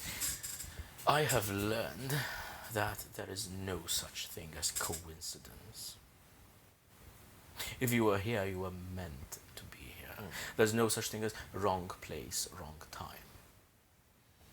There is only what they say. At this point, you can sort of see Por'Gue leaning in for his sickle, shaking, holding Lugii still. The other hand is just going for the sickle. It's getting on my nerves, huh? The Unblinded. Is this a title referred to one person? No. Or your organization is called the Unblinded? Yes. However, when we refer to the Unblinded, we refer to, shall we say, the top men, top figures, Your leader. leaders. Leaders. And what do your leaders have you do, apart from what transpired tonight? A plethora of things. Some have been tasked with gathering reagents, some have been tasked with, shall we say, procure individuals in Waterfell. The machinations of the Unblinded are not bound to this village, my dear. Oh no. There is much more afoot upon this continent than you believe. Now, Where I can am we tired. find your people here in Waterfell in case we would like to join? joy. Well, This will be the first time I've heard of such a thing. The Unblinded is not a club. The Unblinded just find you. When the world has put you down, when you are out of luck, when your own kind turns you away. that seems about right. Just who I am. I've been unlucky my entire life. Look at this. I've been down on my luck lately. Just had the worst week of my life. And today, the closest thing to a friend I had just died. My condolences. As soon as he says that, I lose it. He does it. We hold Defiance, you. Defiance put an end I in front of him. I will say that. What would you like to do? Let's start from there. I would move Defiance out of the way and dig my sickle into his thighs. Okay, and given that you would like to interfere, I will say that you do so with disadvantage. Can I try to resist? Not That's me his disadvantage. push. Okay. It's like an opposite of aid. Interfere. Sick, I'm pissed. Rolling 2? Yeah. The AC Well, to I mean, beat. there we go. AC to beat is What type of- So usually that. Okay, so usually his AC would be 12. I'll say since he's sitting down, it's 10. And what do I roll exactly? Like Roll to hit. Roll to hit. An Okay. attack with your sickle. With your sickle, though, which is much lower than your spells. Okay. So I already rolled that 3. Yeah, that's bad. You have to roll with disadvantage. You may still Yes. roll lower than 3. What's it? Okay. Okay, so 3 plus 3 plus 4. Doesn't. 7. As you go and put down the sickle, you almost like shove Defiance out of the way. The cultist Caeleren just sits slightly back up as the sickle digs in the gap between his thighs in front of him, like, my gods, that was close. So I go up to Povrandir and I put my hand on his shoulder and be like, wait, we'll get to this, but we need more information. And I turn back and I say, have you taken other people's essence before? I would not know. Clearly, some things are above me. By the way, when this happens, I put one hand on his hand on the sickle, like not like squeezing to hurt you, just like squeezing like meaningfully. And if Elon looks at you in the face and he says, "I do not have more magic to bind these men to our will. This is the only chance we have to find out as much as we can about what the fuck is going on in this town. Do not lose your temper." I see red, all I see is red. Yes. Oh, literally. I do not want to be in the room. So I go to the side entrance, which is the greenhouse. Okay. With Lugii. With Luke, as in Wow. carrying the pixie. Has anyone taken the bag of holding? By the way, just Oh, that I is an did actual with bag of the- holding. Presume- When I took the ropes, yeah, Okay. I grabbed it from Well, just for you to understand, the bag of holding is an item that I will say, even though it was one of her, like the temporary Creation. item, that, yeah, it's a permanent item that It's a gift from it's a Lugii. gift from Luke. Oh. Anyway. So, R.I.P. Lugii. and we'll get to you in just a minute as you slam the door, and you hear shuffling behind you, and you see Talitha and Edran kind of look at each other a little bit, and Talitha just nudges Edran a little bit, and he follows you into the greenhouse, closing the door slowly. We'll get to you a little bit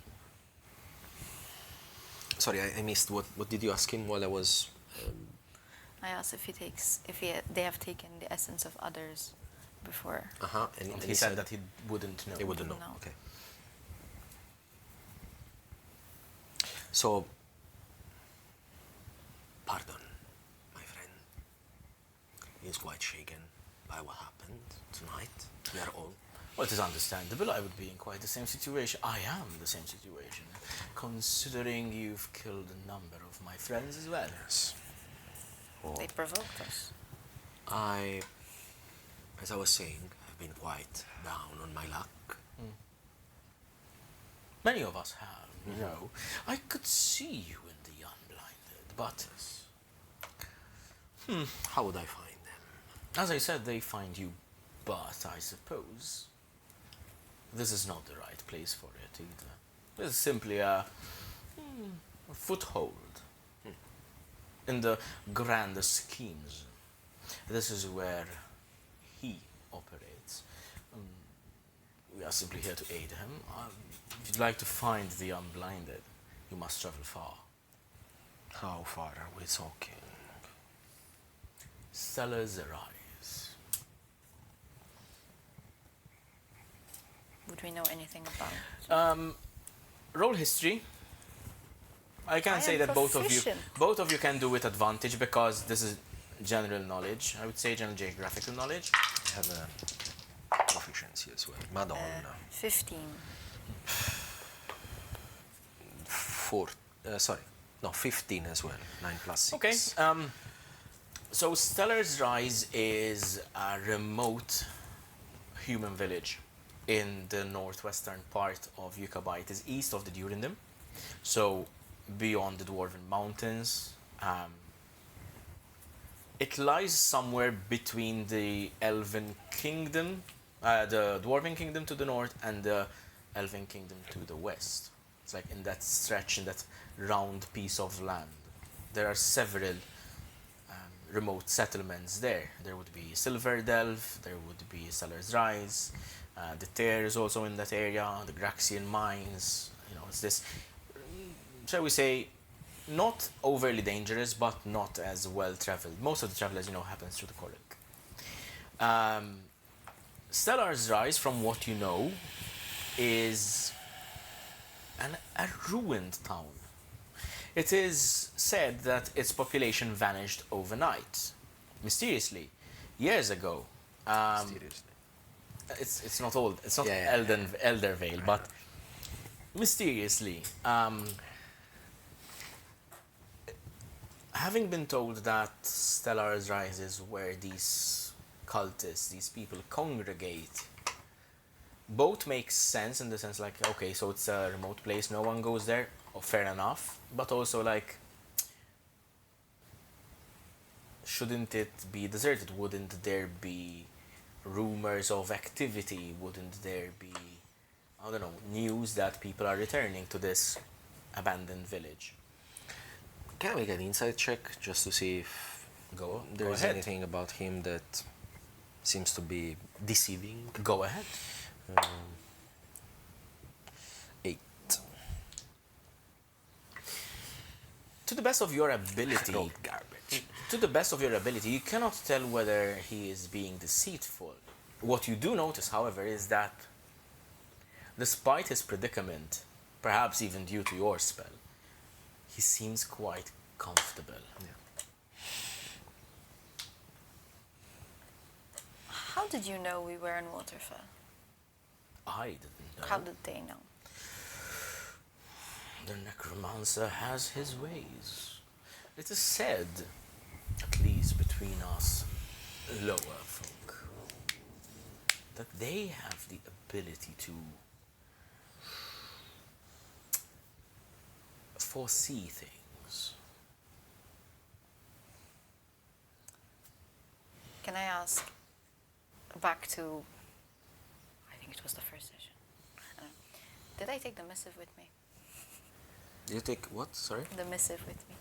Which one? You would have to answer that question, but I mean, I mean, I feel like I it think would have you been. would have. I don't think we actually specify. Like, we didn't specify. Like, You can say that you did. okay, so I actually grabbed this from my backpack and I show it to him and I tell him I meant to actually meet with one of you, Oh. but I have not found my contact. What has happened? Many of us have various tasks. I could ask for you if you like. I'm not sure I trust you enough to do that. Likewise. Him, on the other hand, slightly more trustworthy. We all have secrets, right? I have been pretty upfront with you guys, actually. It is you who have not pieced the puzzle together. That's something for another Regardless, word reached us in the morning that you had arrived. Well. Were you also involved in the disappearing of Lisbeth? No. But that was also at the hand Yes. of your people. Of course, that I believe is Rennick's doing. The big guy you felled. At least you don't have to worry He dead? about him. He dead? One of Yes. the dead guys? Okay. Are the people still alive? The people who's been taken? Yes, of course. They are needed alive. For? Something. A ritual of sorts, I am told. So for... Magic As in, not as recruits. Oh, but no. as No, certainly not. sacrifice. Reagents, perhaps one might call them. Where are the people that has been taken then? Oh, far into the fjords, my friend. Very dangerous to travel on your own if you do not know the way.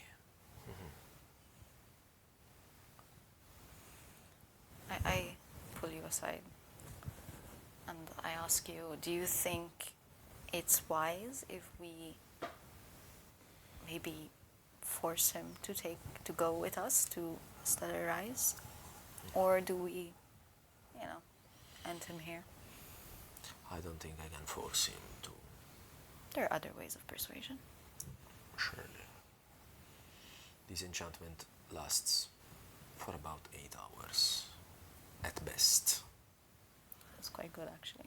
If he tells us everything that he knows, it's gonna end once he told us everything that he knows. So it might last less than 8 hours.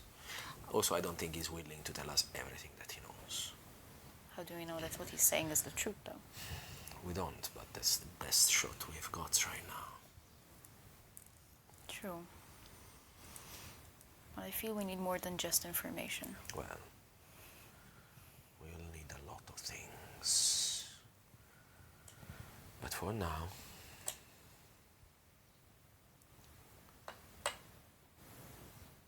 what can you tell me about the well?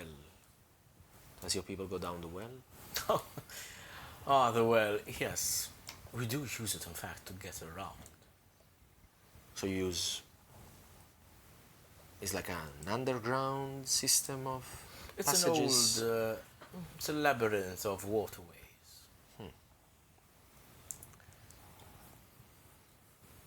Well, for that we have to thank Councillor Wold for that. Who would that be? I'm a foreigner to And this land. you hear Talita kind of slam on the counter like, Wold? What? Let him Wold? talk. You don't know who Wold is? I He's am the new to this councillor. place. And Talita jumps in and says, he is what the southern folks would call a mayor of this town. He is what is known as our leader of sorts in diplomatic stately affairs. Was he at the tavern tonight? Yes, he was. He was inside the tavern? Yes. Well, that means they tried to kill him. And you can see Caeleren almost like smirk. I guess we'll have to have a talk with the mayor of the town.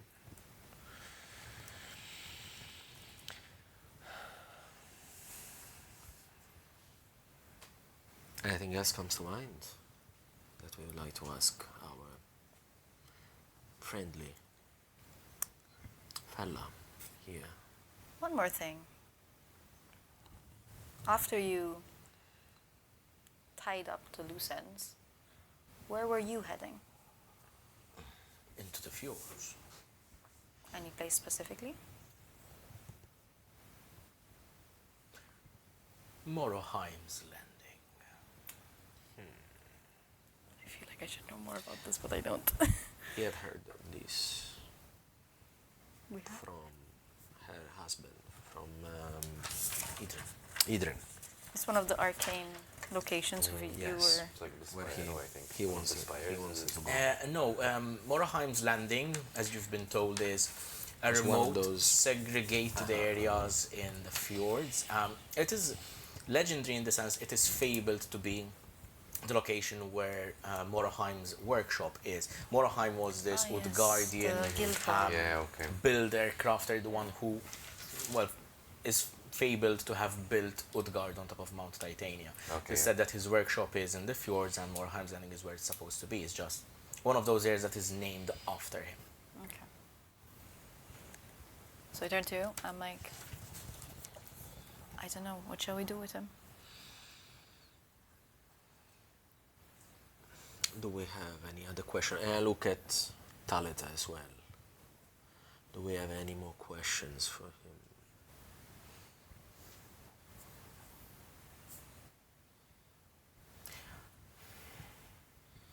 You can see her face is a mixture of expressions between anger, between fear, between distrust. I don't even know whether I believe him.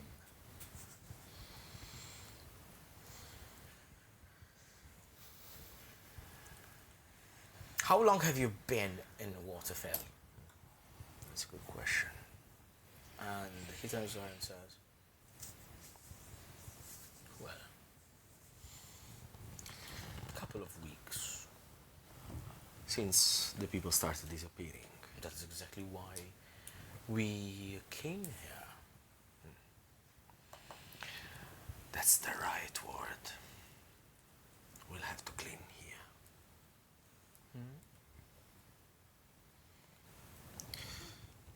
Do you, and I look to Taliesin, do you have a place where one would dispose garbage? Roll a persuasion check.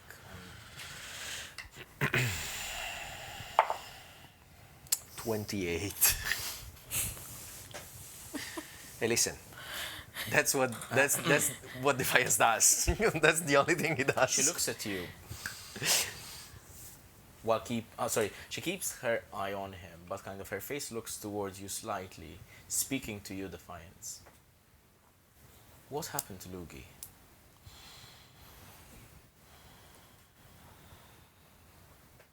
She is dead. They killed her. They stole her essence. So, eventually we'll have to dispose of the garbage. But mind you, there are worse thing than death. I will make sure that that's what happens. I just need a quiet, undisturbed place. Take one of the upstairs rooms. Keep him bound. Of course. We can take care of him in the morning. And then you realize that an alchemist, an apothecary, knows enough about medicine. How to dispatch of a body. Enough to know how Acids work. to work in the opposite direction. Let's take a brief break. Oh, fuck. The greenhouse feels stuffy in the sense that there is an elevated level of humidity, a certain level of warmth. You can see that in the borders and the periphery of this greenhouse there are smooth round rocks that almost emanate a bit of a heat haze around them. Whether they are magical or alchemical in nature, you cannot tell, but it is clear that these help to keep the place warmer. And it is perhaps the first time in a very long time that you feel this heat and warmth in this cold and perhaps now desolate place. This adventure that it has taken you from Arcadia has certainly not been comfortable. But now you are among civility, you are among society once more. You hold the pixie in your arms as you walk into and around the greenhouse, almost as if that is what Lugii would be doing were she still among you. You hear the door open and close silently behind you, and you hear the hobbled shuffling of Edran as he closes the door and looks a little bit sheepishly at you first.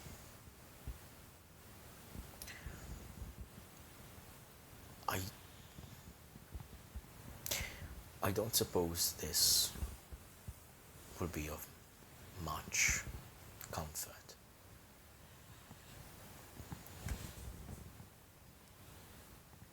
But I am very sorry for your loss.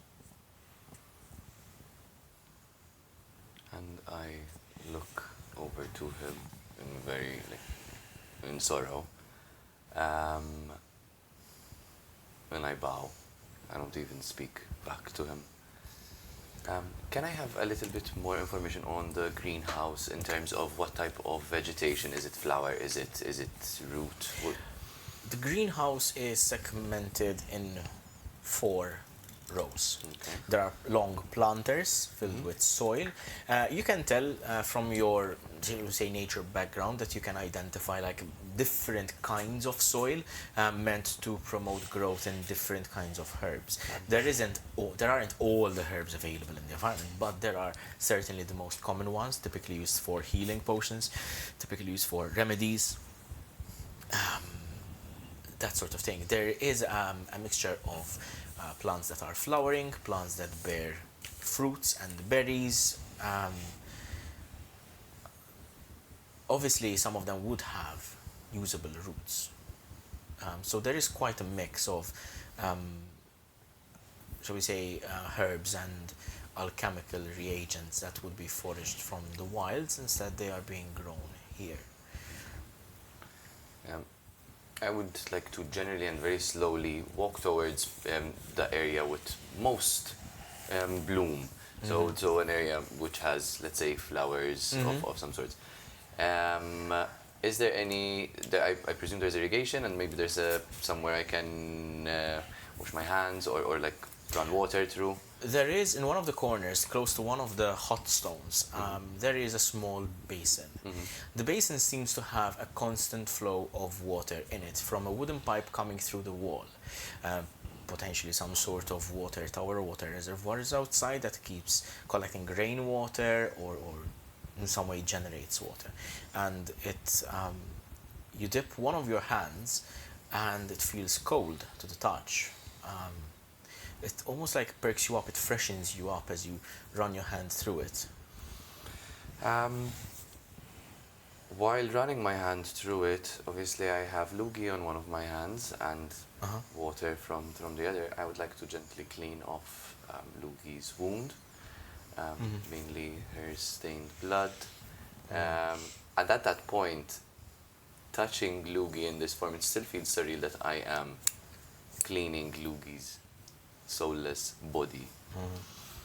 It sort of hits me that I've lost a potentially very good friend who was shaping up to be like a little sister of some sort, like the little sister you start to educate on things which are very taught early on in life. This realization also brings me to the point where I'm not sure if I'm washing Lugii with clean water or it's my tears running down. As you do so, the tears stream down your face and they drip both on the pixie as well as the ground below you. You hear Edran gasp slightly in mild surprise. And as you look down, you see where your tears have landed.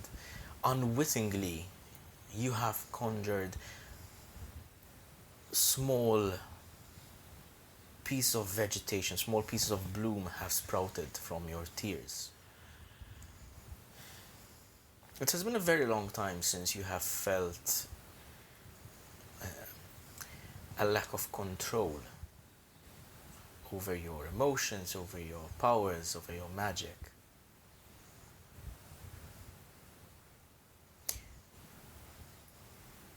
If you had to recall a memory, whether from your childhood, whether from your time with Lugii, if you had to choose one to keep remembering forever, what would it be?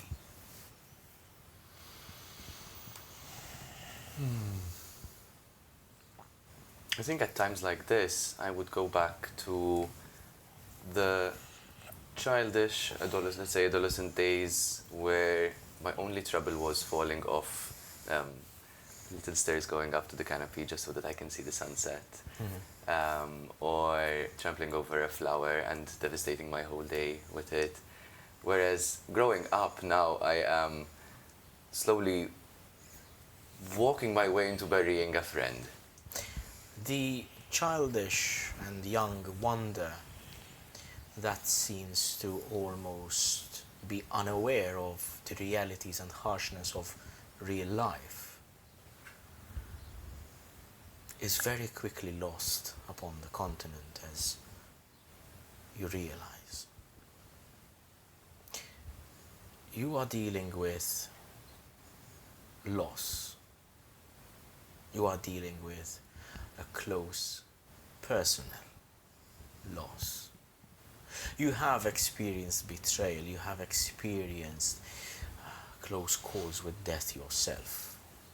You have been in the presence of death, both metaphorically and, shall we say, its personification in the past. But this is different. Edran puts a hand on your shoulder as he, kind of with his crutch, hobbles his way over to you. He's like,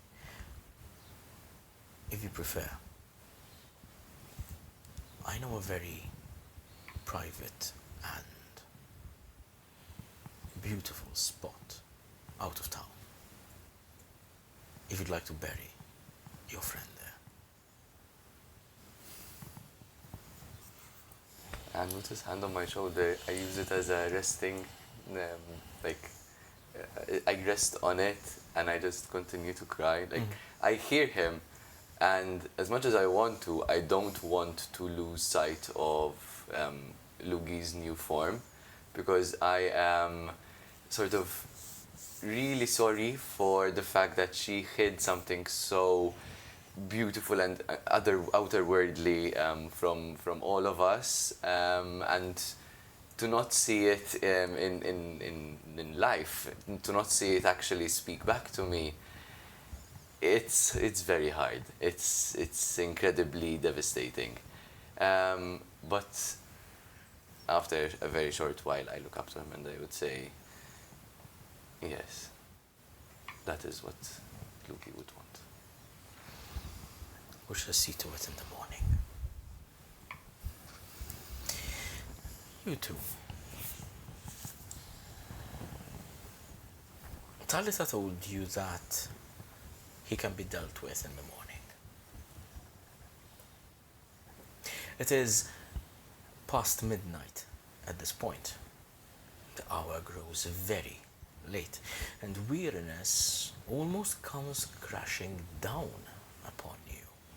Although I am sure that perhaps rest is the furthest thing from your mind. What are each of you doing? I have a question. Please. I don't know if I communicated that effectively.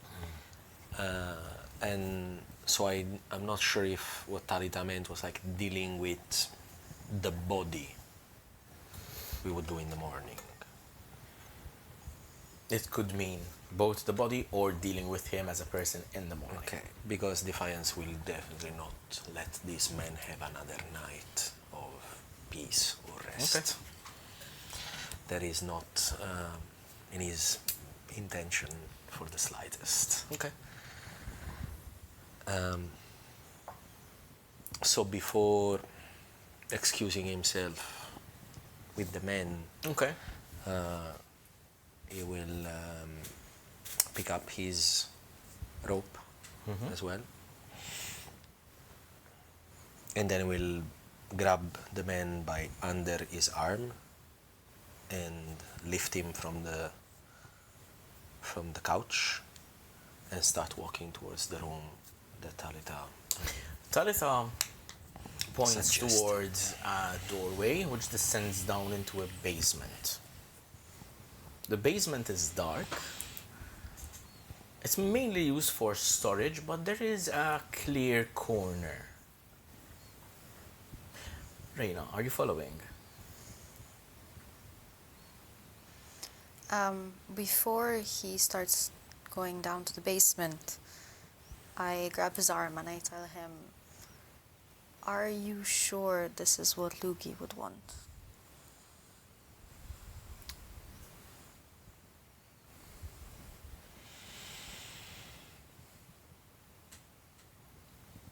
sadly, does not matter anymore. She's not here for us to ask her. Can I ask of you to please stand at the door and make sure nobody comes in to disturb me?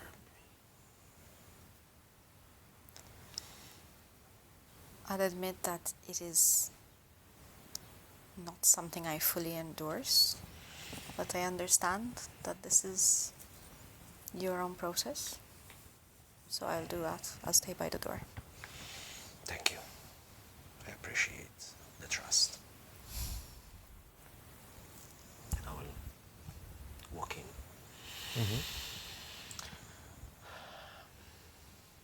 I will ask the Caeleren to sit in the corner. He does. And I will bind his feet as well.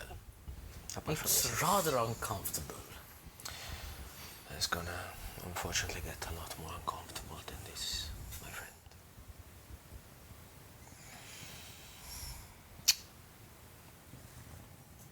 He takes off one of his gloves, wraps it around his mouth, then take the other glove and shoves it into his mouth.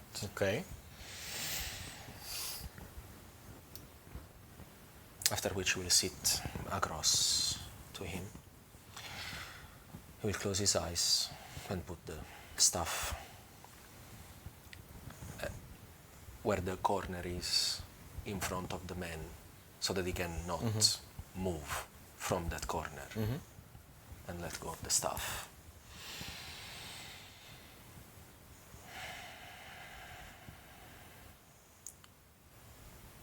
You have taken from me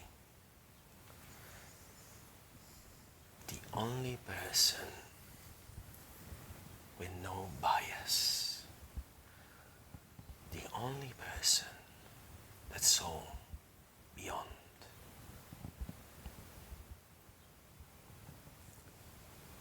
This red skin, these horns, these deep yellow eyes, the sharp fangs, the tail.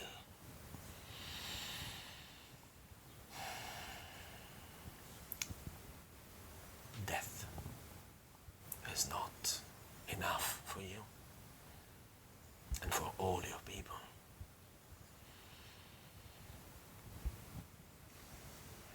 I've seen the torment. That's what you deserve.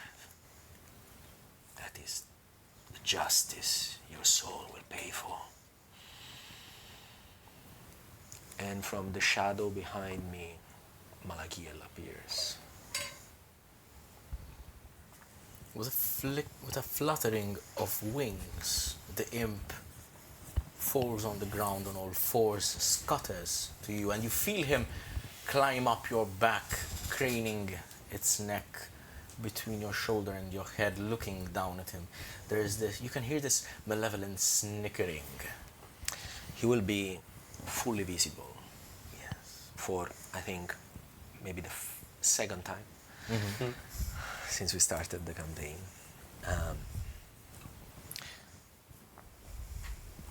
Defiance will not break eye contact with the man, and he will talk to Malachiel. He will say, Malachiel, I have a couple of questions for you, and a gift that you can bring to the Master.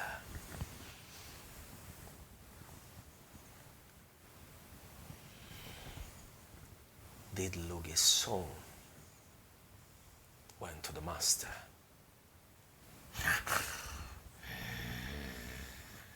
No. I'm glad.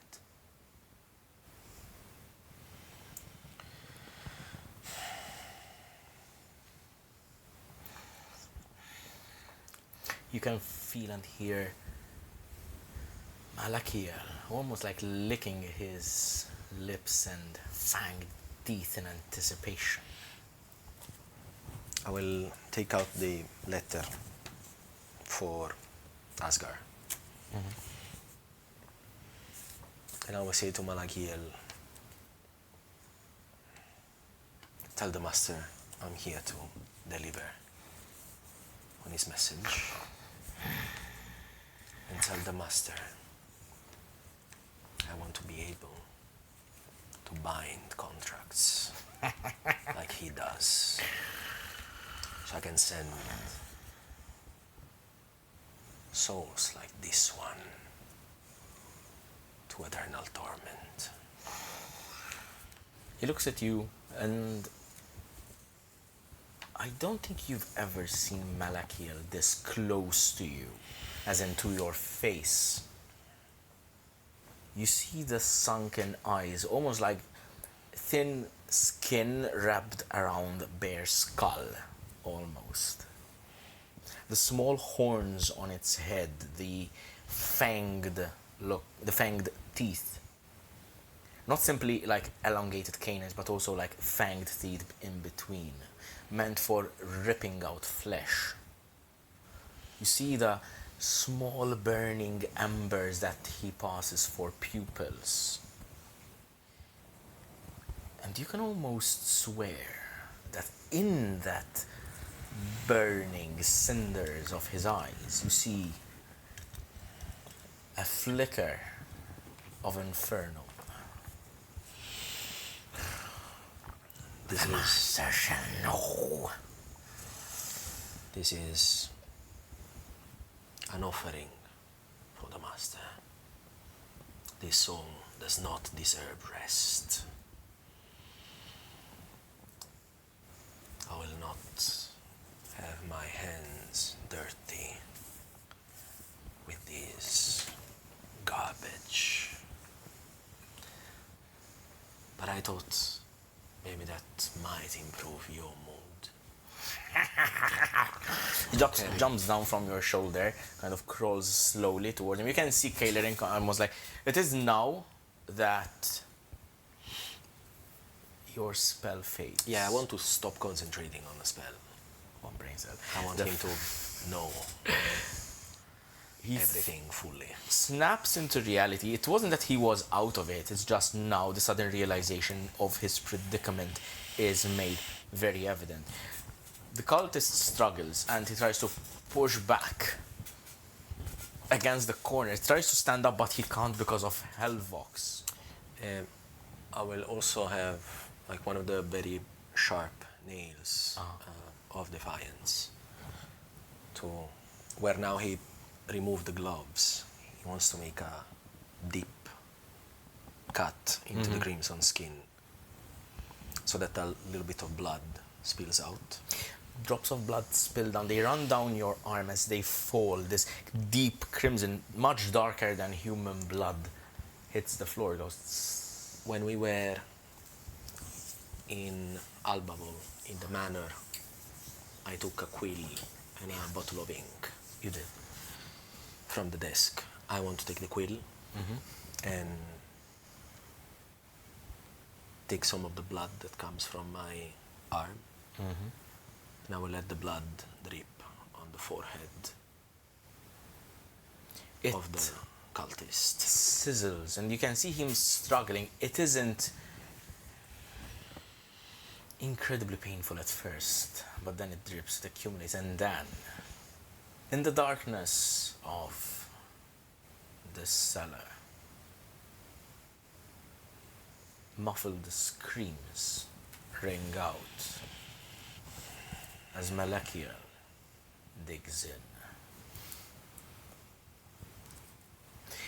Reyna, just beyond the door, after a few minutes of silence, you hear these muffled screams, and within seconds they cease.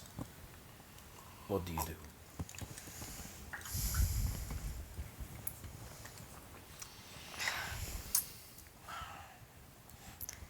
At this point, I think Reyna has like everything has flooded back, and she's kind of trying to process everything. And hearing that, she doesn't want to be involved in more bloodshed. She just lets Defiance do his own thing. She wants that bastard dead. And she just ignores the sound. By the end of the night, your work is done. The cultist sits lifeless, blooded, chunks of flesh missing, first from limbs, then his chest, then his neck. Malachiel was thorough. As Malachiel's blood and gore-soaked face turns towards you, evidently pleased,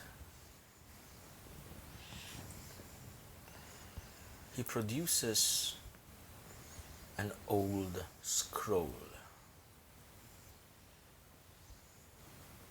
Roll a perception check.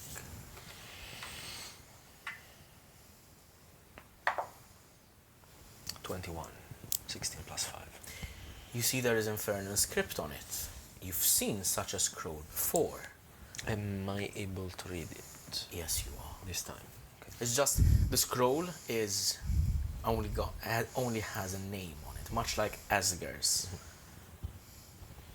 The scroll reads Caeleren Vossaryn. Okay. And Malachiel burns the contract as the cultist takes its last breath. Take his soul to the master, Malachiel.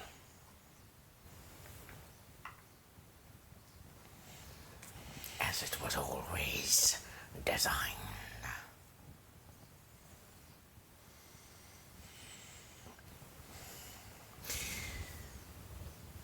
The night passes and morning soon comes. Apart from Defiance, who did not get any rest, did Reyna Provanda rest this evening, this night? Even if restless, I did meditate in order to try and stabilize my emotions. I do not want to be the way I was that night in front of the whole group, or anyone really, apart from Edric. Edran took the pixie's body from you just before you went to rest and laid her to rest in a small wooden box. It's a kind of wooden box that would have housed bottles or reagents or that sort of thing in the past, but it's been made into a makeshift coffin. So it's morning at this point. So you two, have you rested? You two can benefit a long rest. Defiance, you have Take a level stayed. of exhaustion. Take a level of exhaustion. Good. At least this one is willing, as in you have control over this one. That's true. I have a question. I have an ability. That's a mechanical question. Yeah. I have an ability, which is the Dark One's Blessing, which Yeah. says that when a creature is reduced to 0 HP within 10 feet of me, I get temporary HP. Do I get temporary HP from this guy? Let's be technical about it. Yeah, sure. Why not? Unless you were 11 feet away. I was right there. I was not watching, but I was right there. It was like a 15-foot basement. You're on the opposite wall, like just out of range. I don't want it. Yeah. Cinema. Talitha is the first one to rise in the morning. She's already about her business. She has not opened her apothecary today, of course. She left it closed. She's evidently had a chat with Edran and is making preparations, both to fulfill Defiance's request as well as to see to the Pixie's burial.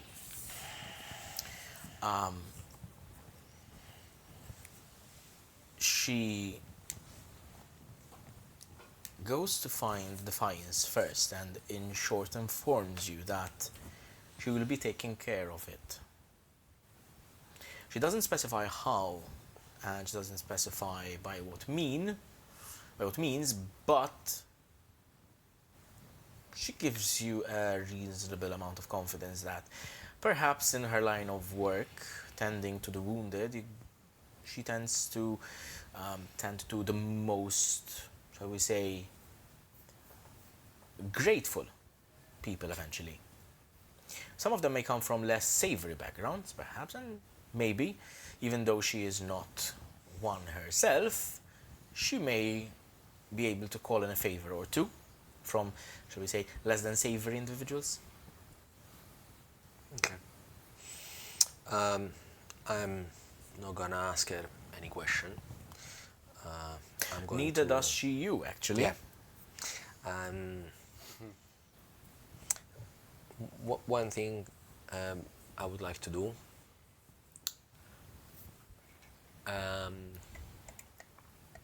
Perhaps I would ask Malachiel to turn whatever you think is more plausible, either the centipede or the rat form. What would be more plausible for the bites that are on the body? So I will ask Malachiel to turn into either the rat or the centipede. Neither would be forensically equivalent, Yeah, and you realize that whichever excuse you come up with, you know that Talita's not going to believe you. Okay. But she does have the, shall we say, disposition towards you that would allow her to just overlook it. Okay. Damn. From her point of view, you fought and have driven off 10 cultists in grief and in fury. She knows better than to ask, shall we say, probing questions of this nature in this situation. She is the more cautious and more logical of the couple.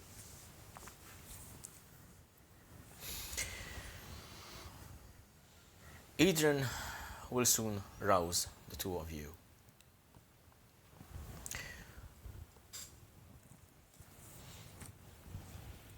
We have made preparations for your friend. Shall we go? I don't look them directly in the eye because I'm not okay.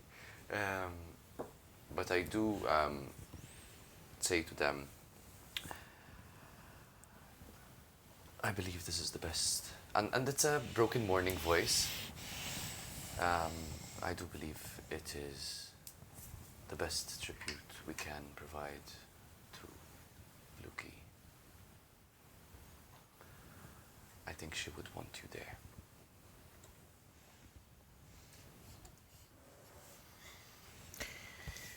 Of course. Are you ready to leave? I'm ready to cry. There's one particular. Defiance has retrieved his gloves and put them on Of course. again to cover the wound. He will just ask for 2 minutes of time just to Freshen up. just a little bit of water in his face and You wash off the.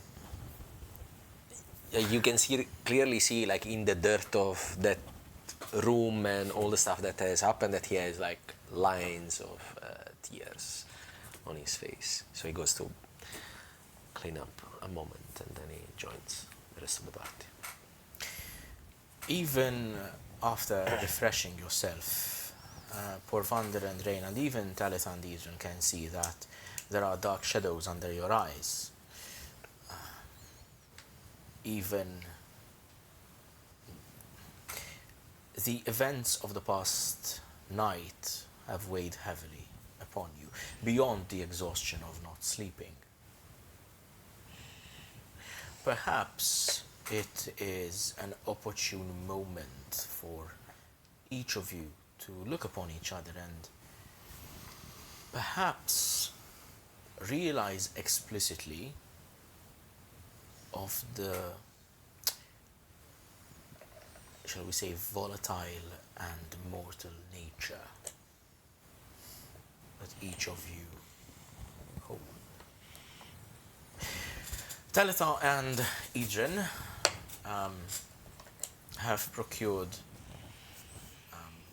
a small pony for your herbalist companion, given his difficulty in walking. Who is carrying Clover? I will. You can see that after a few minutes, Talitha brings over a small cart.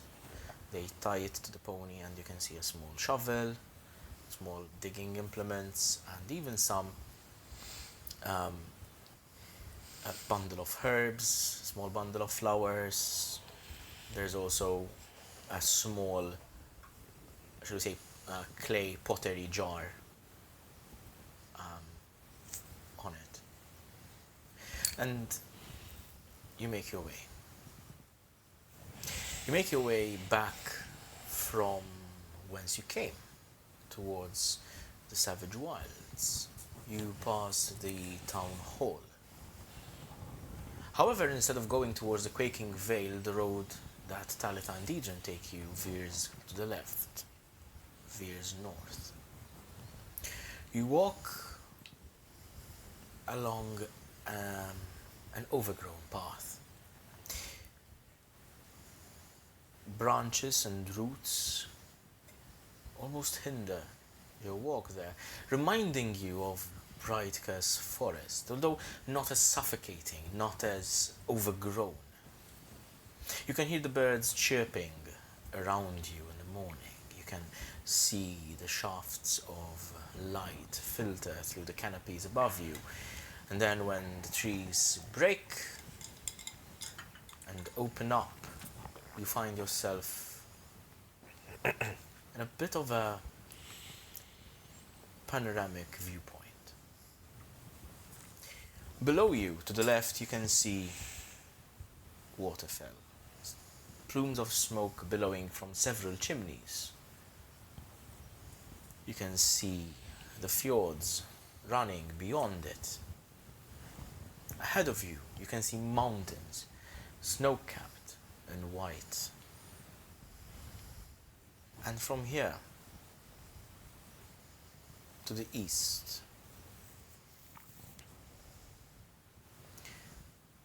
you can see in the very distance, on the horizon, Mount Titania. Its broken peak floating above the base, titanic iron black chains hold the peak from drifting away.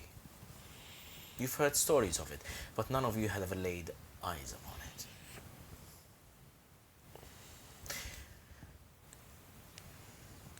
Edran slides down from the pony and inspects the ground and points an area, and Talitha starts to dig. Not a very deep hole, but just enough. As they kind of give you some space, it is time to put your friend to rest. If there is any, during the time that they spend digging the ground, Defiance will look around to find whatever wildflowers might be in that area, and he will go pick like some wildflowers and put them together, like do a little, a tiny bouquet of flower for a tiny fae.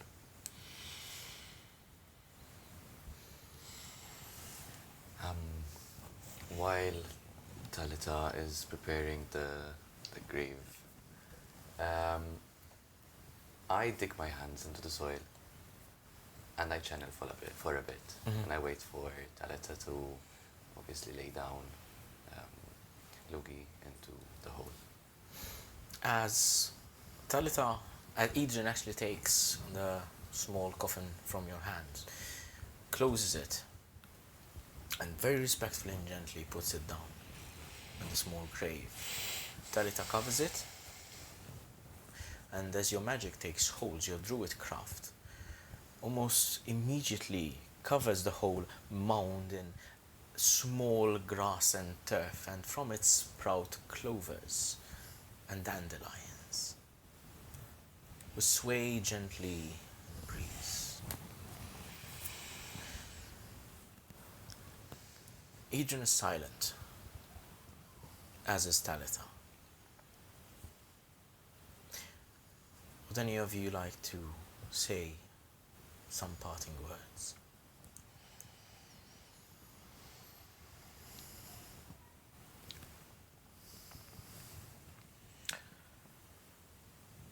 I feel like it should be me, right? Having to find the words. By force, but it's nice if you speak.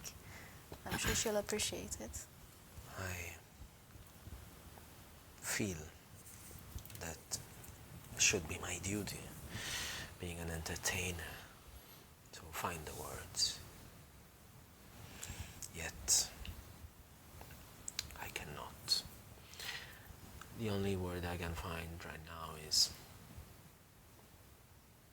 thank you. Thank you, Lugii. Thank you for being my friend, even if it's just for a short time. Thank you for having eyes so bright and so clear that could see beyond all our appearance, but mine in particular. Thank you for teaching us that naivety sometimes is a blessing.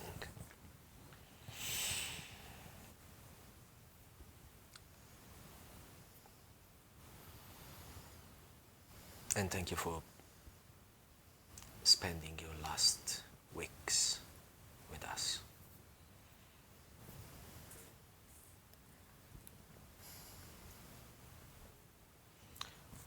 I would also like to put my hand on the little mound, and I know it doesn't really work like that, but I would like to cast the touch spell that I have, protection from evil and good, on the ground where Lugii rests. There is a muted glow, which then is absorbed into the ground.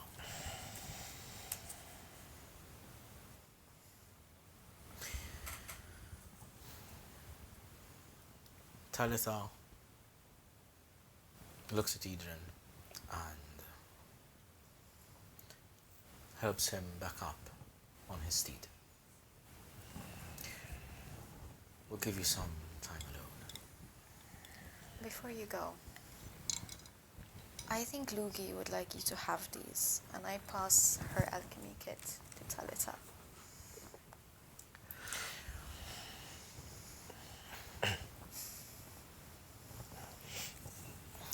You taught her a lot, and I'm sure she was incredibly grateful for it. Of course. She takes the alchemist's supplies from you and pauses for a moment. She picks out a book from it, and as she rifles through it,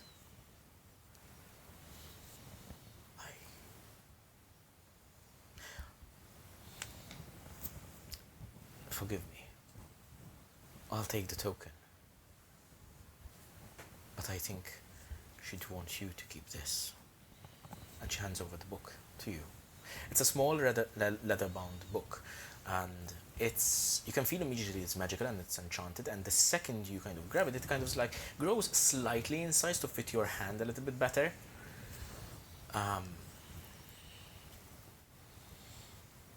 That is something that she held dearly. Thank you. I will cherish this. She puts the alchemist supplies, puts them on the small cart, picks up the tools, and they depart. Before anyone gestures that we should be going, I would like to say goodbye to Lugii, and I would like to say thank you, Lugii, for showing me how kind the world could be after how cruel we've seen it, and how big of a bond we've shared in such a little time would shape us into being, let's say, better people. And although I can't physically speak anymore, I don't want anyone else coming here. So I would like to turn this area into sort of like a grove by casting plant growth.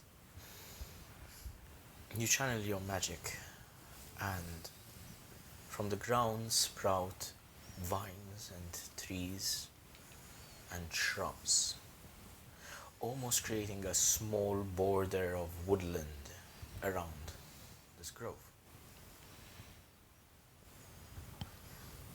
It is very difficult to completely fence it off. But you have a certain level of confidence that with your work, with the word of mouth, that this place will be respected. You get a sense that Talitha and Edran are respectable folk, and thus they are well respected. You are convinced that they will share your stories, they will speak of Lugii, and they will certainly talk about this place that will henceforth be known as Clover's Rest.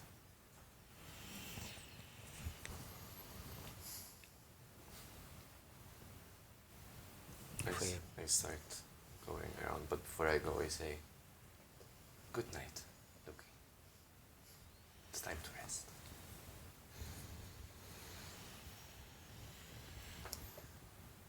Why? We can. No. While he's doing that, I am too overcome with emotions to like give a speech like our friend did here.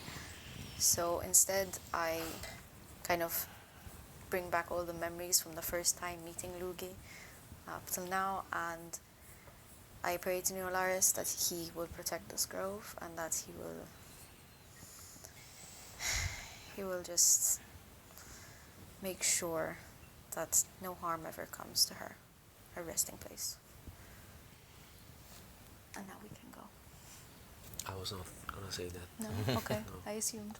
I was gonna say, as Defiance, the alchemist have left already, right?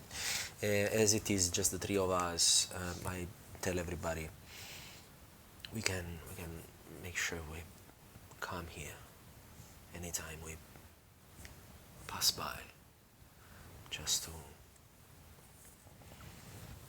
say hi to Lugii and to For sure. tell her about our stories. I think she'd like that. I think she would really like that. She wanted me to sing songs for her. I guess I'll have to start writing songs now. So I can sing a one when next time we come back here.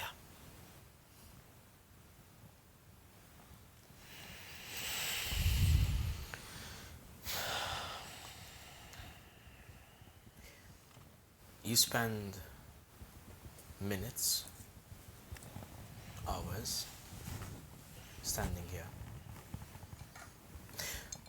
Small talk every now and then breaks the silence, but whenever each of you is deep in thought,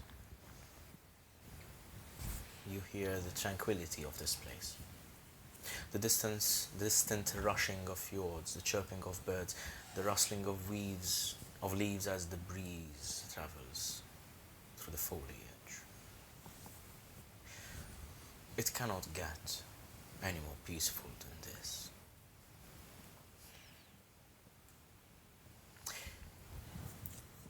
Yet, despite your grief, despite your need to stomach these experiences and process these emotions, you cannot help but feel that there is work yet left undone.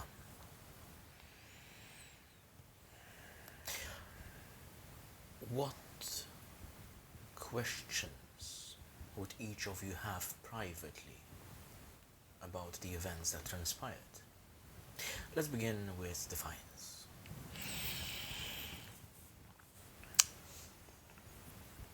First and foremost, Defiance wants to find where these cultists are coming from and why specifically they decided to target Lugii. We know that she had a vision of something, and she said she couldn't believe it was her. So we know that she was looking for a her, for a she. And I think it was not the first time that she had seen someone, because she, even during the day, yesterday, she said it couldn't be possible that it was her, and she had seen her passing by the apothecary. So, where are these cultists? Why did they want Lugii specifically? And then I just want to kill all of them. I just want to... Right now I just want vengeance for Lugii. Which might very much not be what Lugii wanted for us, but right now his sense of grieving is pushing him towards this more, not rageful, but Raw. yes, this vengeful aspect of himself, which maybe scares him a little bit, because it's a very controlled anger, but he definitely wants to talk with two people right now. One is Asgar, and the second one is the man that we spoke to yesterday, Madpog. Okay. Because he said he might have spoken with other people from the town that might have seen something else. So gather information on that. Reyna, are there any questions that Reyna would be trying to ponder? Loads. So I think just like Defiance, she is processing it and does want justice for Lugii, but she also wants to help kind of figure out what was happening with Lugii, like why she felt that she had to keep this a secret, who was that person, like kind of helping Lugii reach her kind of destination would help Reyna come to terms with, I helped her in the end. But also there's the big question, if they are taking the essence of people, could this have been linked to Reyna's father? His soul never returned to New Alaris. So it feels like there is a connection that, whether she likes it or not, Reyna has to follow. To be honest, she is quite tired of losing people she loves, but she wants to do what's right, and so she will keep looking into this, and she will try find out what happened to both of them. For Vandir, At this point, where are we? Are we still at the Grove? if you prefer. Okay. I was assuming that. Okay. At this point, staring into the distance without any particular objective, my mind just goes on the fact that all I've known is loss. Everything that comes close to me either slowly expires or is forgotten. So it raises a big question on the fact that what I had expected us to maybe feel more untouchable is actually incorrect, and it might be me that's at the end of the dagger next. So although I've lived through all of these emotions these past 2 days, I can't put my foot down on what destination I should be going next. I feel like this has really shaken me.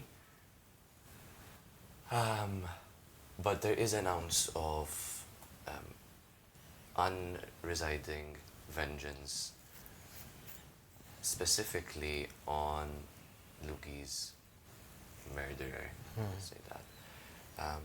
The question is also raised on what sort of plan is there and why are the souls of Fae being collected? What part of a bigger, grandiose plan is this? So it shifts on what my priorities were initially, what I was chasing. Is it connected? Do I follow the path of vengeance? Do I stop this search for knowledge, for power? There's a lot going on right now. It feels like I'm very lost. And I think Por'Gue has had enough of this sudden heartache. As each of you ponder these questions, as each of you ruminate on these thoughts, it becomes clear that your story, your mortality, is fleeting. Whether there are grander plans in motion, whether there are schemes upon schemes by people you have never even fathomed meeting before,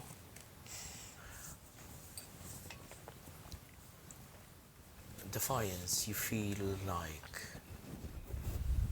once more you are small in comparison to everything else that goes around. Reyna, you feel like whatever is going on is almost hidden behind a curtain you cannot, or perhaps do not wish to, yet peek behind. And Povandir, in your thoughts, you finally remember that your people, when lost, look towards the stars for guidance. In this small grove, before this small mound, before the grave of your dear friend, these thoughts come to you. What you need to do next may not be as clear yet, but one thing will always be certain. You must keep moving on for your story to continue being great. Here before the small grave of Lugii, Clover, and Clover's rest. And we'll see you next time.